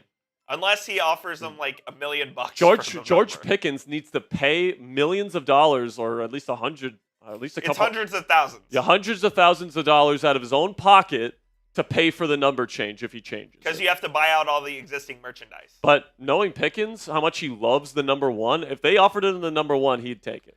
I bet he would ask DK to cover the cost of the number change, and then probably some. Honestly, $1 million. And honestly, the number change, like, that's the last thing on my fucking mind right now. With all due respect, I'm a number guy. With all due respect, I don't care about that right now. I'm with you, Nick. I don't care what number they're wearing. I just love that they're both on the team, and now I want them to have a decent quarterback. That's what I want. Can we just lock up a decent quarterback for these guys?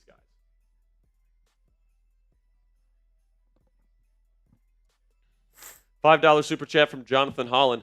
By the way, we got about 20 minutes left until Pat McAfee wraps up his show. At this point, you're hoping that it's coming on. At this point, you're hoping it's at the very end. Yeah. At this point, you're hoping they're wrapping the show with Aaron Rodgers. But $2 here from Chris. That's an old one. Oh, that's an old one. Waiting for this one to load from Jonathan Holland.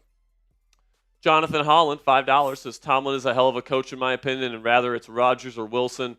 Either will do good, but will the line hold up for them to make the plays? That's a big question right there, Jonathan. We've been talking about it all offseason. The big question mark and the big X factor that's going to decide how good the Steelers are going to be next year. All right, like if the offensive line develops in the way the Steelers think it can, because they spent first-round picks at the tackle position the last 2 years. They spent a draft pick on Mason McCormick, a guy they really believe in. Broderick Jones, Troy Fautano, and Mason McCormick answer the question marks that they have going into next season, this is going to be not only one of the best offensive lines in the game, it's going to be one of the best young offensive lines in the game, all of them on their rookie contract, which is huge. So, the reward is big. And if that offensive line is good, that's going to open up the run game. That's going to help out the passing game. And if the offense is better, that's going to help out the defense. And this team can the sky's literally the limit if this offensive line can develop. Yep. But then, if this offensive line doesn't develop, the Steelers could literally make any move they want this offseason around the offensive line. They will have a ceiling. They might still make the playoffs with a bad O-line again next year. They will still lose in the first round without a good O-line. Because this offense, led by Arthur Smith, is so dependent on the run game. And you cannot have a good run game without a good run-blocking O-line. So if the O-line fails, the run game fails. If the run game fails, the play-action passing game fails. If the run game and the passing game aren't working, the offense fails. And if the offense fails, the defense gets tired at the end of the season like they did last year. And if the defense gets tired at the end of the season, they get their ass blown out in the playoffs like they do every year. All right? It's the same repeating cycle, and it all starts with the root cause, at least from a roster perspective, of the offensive line. The offensive line has not been good in many years at this point. Once the Steelers fix that, things can, begin to start trending upwards. And I agree with you, Jonathan. Mike Tomlin is a hell of a motivator. He's a hell of a leader. All right, the people in that locker room go to war for that man. All right, and they willingly do so. And they listen to every single word that comes out of that guy's mouth. All right? If Rodgers comes here, there's not going to be no Robert Saleh pushing Mike Tomlin. It ain't happening. He's not going to be staring down Mike Tomlin. All right? He respects Mike Tomlin, which is one of the positives of bringing Rodgers here, is because I think Mike Tomlin's one of the only head coaches in the league that Rodgers will actually respect. Because Tomlin's been a head coach pretty much as long as Rodgers has been in the league. More or less, yeah, a couple of years. I mean, when Rodgers went to the Jets, he's like, who is this guy that's been a head coach 2 years? Yeah. I've won MVP. I have MVP trophies longer than this guy's been a head coach. He had no respect for Robert Saleh. He had no respect for Robert Saleh at all. He was like, I am the boss. He was like, I'm going to take a trip to Egypt. Robert Saleh said, no, you're not. He said, yes, I am. And he did. And he did. No respect. If Mike Tomlin told him, no, reschedule your Egypt trip, I think he reschedules it. I honestly think that.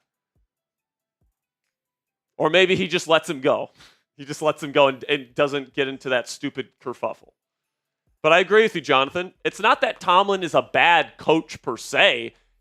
It's that I think that his team-building philosophy is a little bit flawed.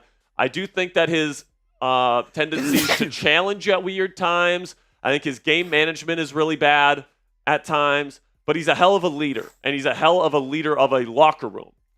So if you get the right players in the locker room, he has shown that he can lead a team to a championship. He did that, all right? Absolutely. He's already done that. He's led a good roster to a Super Bowl championship. The question is, can he build a good roster again? Can he help this team build another good offensive line? And if they don't do that, they're going to be in the same place they've been, all right? But in the off chance that Broderick Jones, Mason McCormick, and Troy Fautano develop, this team can go far and they can even win a championship. That's my opinion. Anything you disagree with there, Coop? No, I think you're absolutely right, man. I mean, at the end of the day, it all depends on this offensive line, and I do think that's the Achilles heel of this team right now. The Steelers believe that their offensive line is going to improve. They've spent multiple high draft picks on it. I don't believe they're going to improve because I don't believe in Pat Meyer as an offensive line coach. But what do I know? Yeah, we'll see. And if that O-line does not improve, they have no chance. No chance. No chance.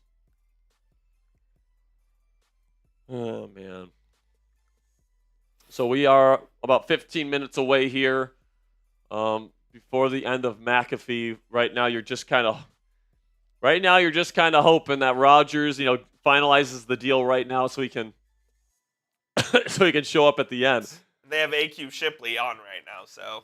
Yeah, and Well, I think they're going to wrap it up here soon, but. Oh, well. The wait goes on. The wait continues, man. I mean, I thought the Steelers would have a quarterback signed within the first 2 hours of free agency. Boy, was I wrong. Boy, was I wrong.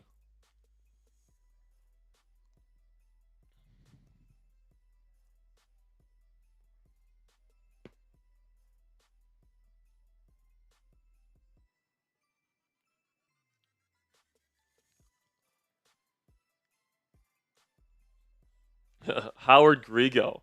I never said Sayamalo was on his rookie contract. He is not. Did I say everybody was on a rookie contract? I said most, right? Most, yeah. Because Broderick is on a rookie contract, Frazier's on a rookie contract, McCormick's on rookie contract, and Fautano. That's 4 of your starting 5 offensive linemen on rookie contracts. I think my point still stands, even though Sayamalo is not on a rookie contract.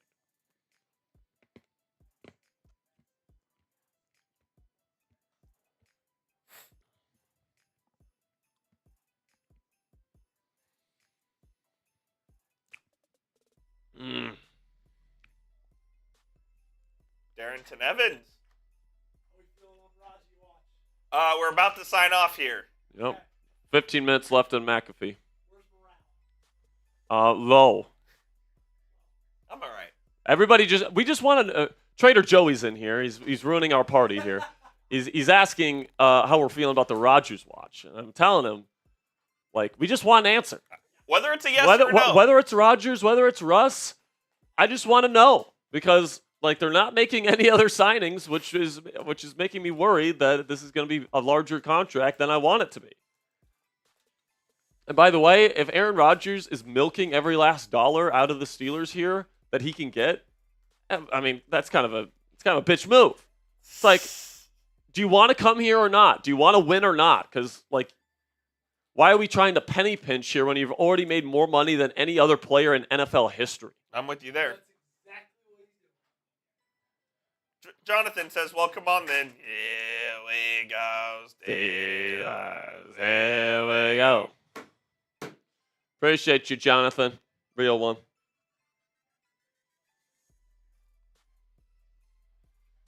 Oh, man.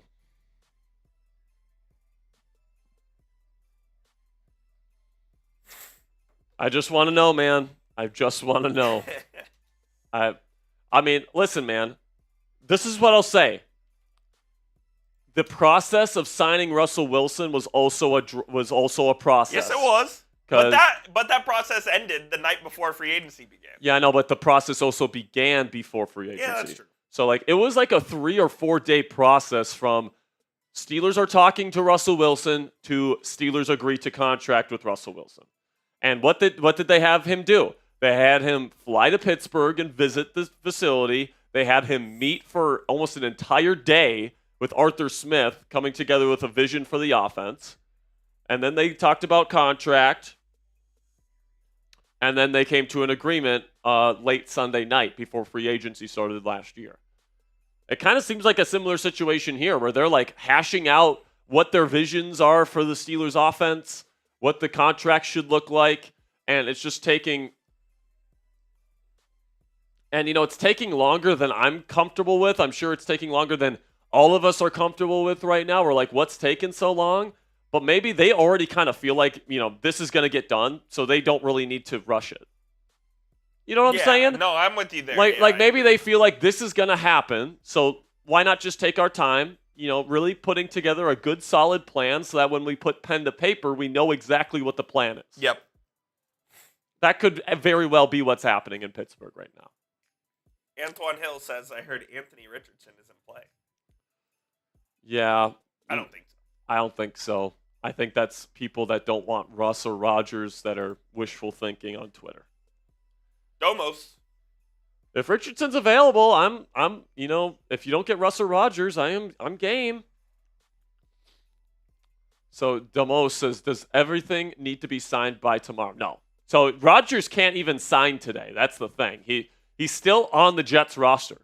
He's going to be a post-June 1st cut, so he's getting cut by the team tomorrow so he can sign with the team tomorrow, but he can come to an agreement with the Steelers today. Did I get it? Oh, I got a PayPal. Cool. I didn't show it for some reason. I got a PayPal, so I'll send this to you.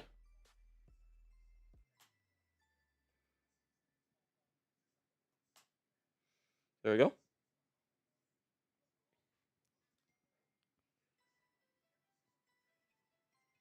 So we will get to that soon. Where'd Darrington Evans go? Bills? Yep.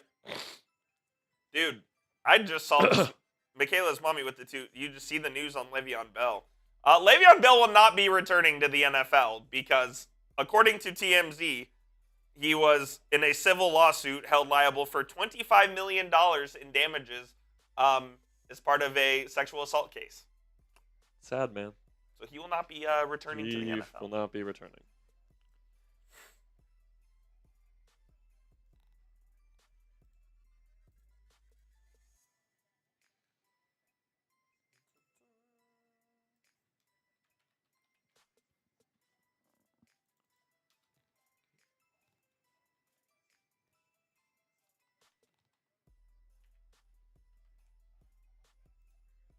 Gabriel Barrero with the 5. Gabriel with a 5. Thanks, Gabriel.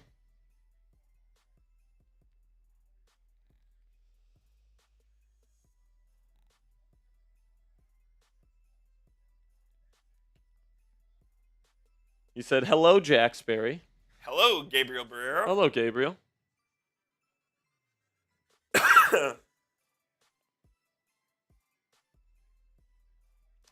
So right now we are less than 10 minutes away from the end of the Pat McAfee show. And once McAfee ends and Rodgers is not on there, we will also say goodbye until the Steelers make a move. If the Steelers make another signing, we will make a video. Yep. If they sign a quarterback, we will go live. Yep. If they trade for a big-name player, we'll go live as well. But yep. I don't know. I kind of doubt that's going to happen. But we have been on Aaron Rodgers' watch since 11 a.m. Central, 12 p.m. Eastern yesterday. Mike Florio reports that the Steelers are the top destination for Rodgers. According to Florio, he quote-unquote wants to play for the Steelers. And according to Slick Rick, our friend Ricky, the Steelers are very heavily invested in getting a deal done. Well, they absolutely are, because if they don't get a deal done, they're in a heap of trouble. If they don't get a deal done and Russ is the only option left, Russ has all the leverage in the world. Yeah. Like Russ might make $30 million on a one-year deal if He might. Like they might pay him $30 million on 1 year if they don't get Rodgers, which would be an overpay for him. But I'd be fine with Russ returning. I think this team is probably a playoff team with him. I also think this team's a playoff team with Rodgers. I think the upside is slightly higher with Rodgers than it is with Russ, which is why if you have to pay $10+ more million per season to sign Rodgers, I would just sign Russ. Let's do it. Like, I'd pay a little bit more to get Rodgers, but like if it's a significant difference, where you can get more players and a better roster with Russ as opposed to Rodgers, like I'd rather take Russ in the better roster. In a vacuum, I think Rodgers is slightly better, which is why I think teams like the Steelers and Giants prefer Rodgers to Russell Wilson at this point. But, we'll see.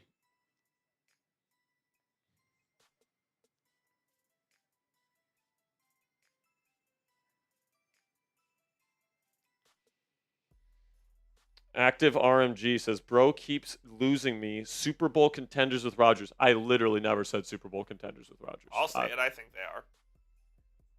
I think they're one of the top 5 teams in the AFC with Rodgers. I don't think. I think that it's still dependent on the O-line. That's fair. That's fair. I think Super Bowl contender potential is there with Rodgers if the O-line develops, but Rodgers himself is not enough to get you there. He needs help. He needs a run game. He needs an O-line. He needs a defense. All right? Nobody is saying Rodgers is going to be Superman flying in here and saving a bad team. It's not what anybody is saying. I'm saying he's the best option at their disposal. Steve Young, $2. Cashapp and GP plus picks for a completely different QB. I highly doubt there's another completely different QB. He might include Joe Milton in a trade with the Patriots. Possibly. But that's not good. I don't think he's going to be your starting option heading into next year. He's not an established player. There's not a QB, I feel like, that we haven't talked about that is an option for the Steelers. Like, there's not a current starting QB that's on another team right now. Yeah, let's say this. It's Aaron Rodgers or Russell Wilson.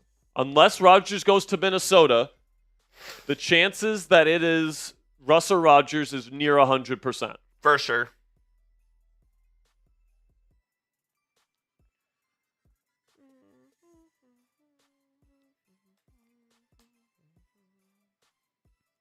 Duck Hodges. Duck Hodges would be chills.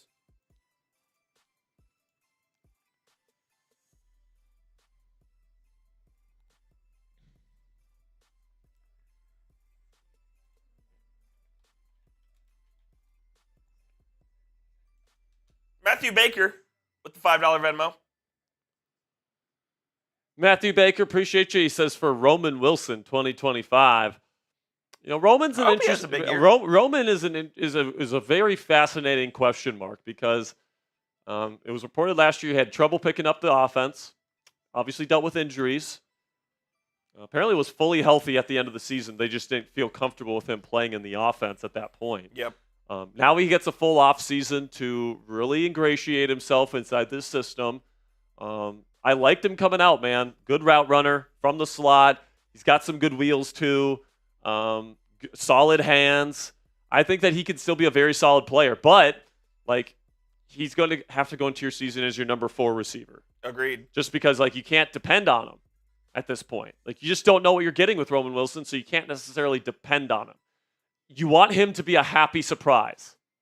You know what I'm saying? 100%. You want him to be a happy surprise where he comes in and he's just awesome and like you have another good receiver. But you have to have 3 good receivers on your team.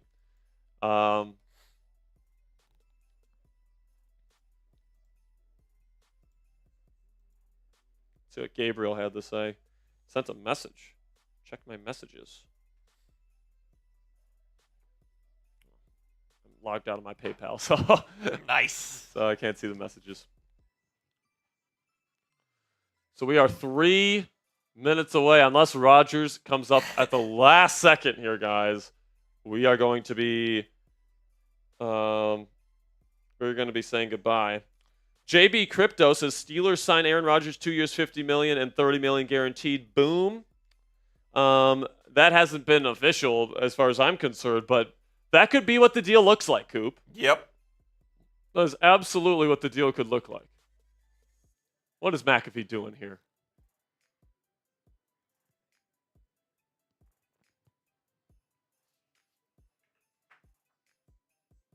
Turn it up. Smoking a stogie. Turn it up here for the end. This would be the point.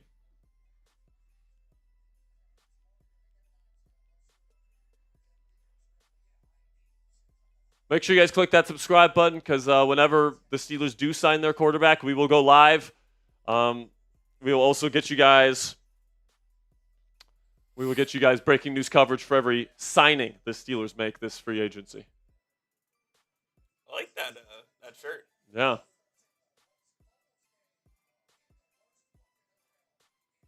I will say, though, if Rodgers agrees to sign with the Steelers today and he's not on McAfee today, he'll go on there tomorrow. He will be on tomorrow. He's done. They're saying they're done.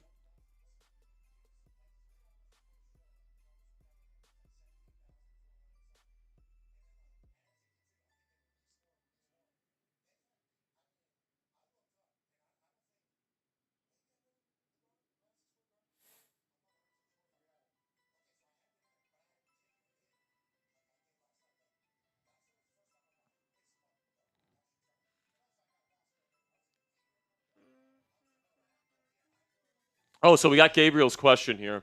Says, we've been in this QB patchwork situation for a long time. Can you explain the pick MT missed in setting up the team for success after Mike Tomlin missed in setting up the team for success after Big Ben? If he gets this pick wrong again, is he fired? Listen, man, this is his final chance. This is it. Like, he needs to win. Like, he needs to really turn this team around and get this team into winning playoff games before Cam Hayward retires, or he's gone. If he has a losing season at any point, I think he's fired. I agree. If this Aaron Rodgers thing doesn't work out, he's fired. If he brings back Russ and the team stinks, especially if Justin Fields balls out in New York, he is fired. Yep. The pressure is on for Coach T right now. It is. He needs to get at least another winning season, probably needs to make the playoffs, and who knows, he might even have to win a playoff game to not get fired this year. I think if they make the playoffs and lose again and it's competitive, he'll stay. I think if they maintain the level that they've been at, they will go with him for one more season. But he's got a timetable of 2 years here to turn this thing around and turn this team into a winner, and a legit one, a one that can win the Super Bowl. If he doesn't do it, he's going to get fired.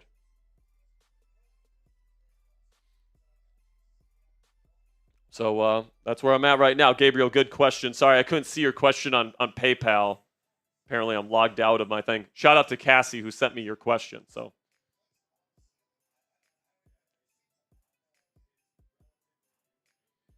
you know what's funny though? If they bring in Rodgers, Coop, that means that the Russ stands and the Field stands will both be super unhappy. They will be. Because the whole offseason, it's been the debate, Russell Wilson or Justin Fields, and people are so entrenched in their camps that they both think Aaron Rodgers sucks. And maybe he does. Maybe he will just be completely terrible. But if that's the case, I'd rather have the team be terrible and Mike Tomlin get fired than just going with a mid-level than just winning 9-10 games and losing in the first round. And maybe they do that again with Rodgers. That's a possibility as well, but I think with Rodgers, the ceiling is slightly higher. That's what I think, based on watching his film from last year, knowing and kind of taking in the context that he was playing in the worst design offense in the league last year. Gets the ball out faster, still protects the football, still has his arm talent, can throw the ball down the field. In my opinion, Rodgers is the slightly better option. But I'm cool with bringing back Russ if that's the option as well. And I'm not paying Rodgers significantly more money. Agreed. That's where I'm at. All right? I'm cool with either one. I'm not paying Rodgers significantly more than the other. That's where I'm at. Well, they're still live. We're not. I mean, I'm not ending this stream until they go to a different program here.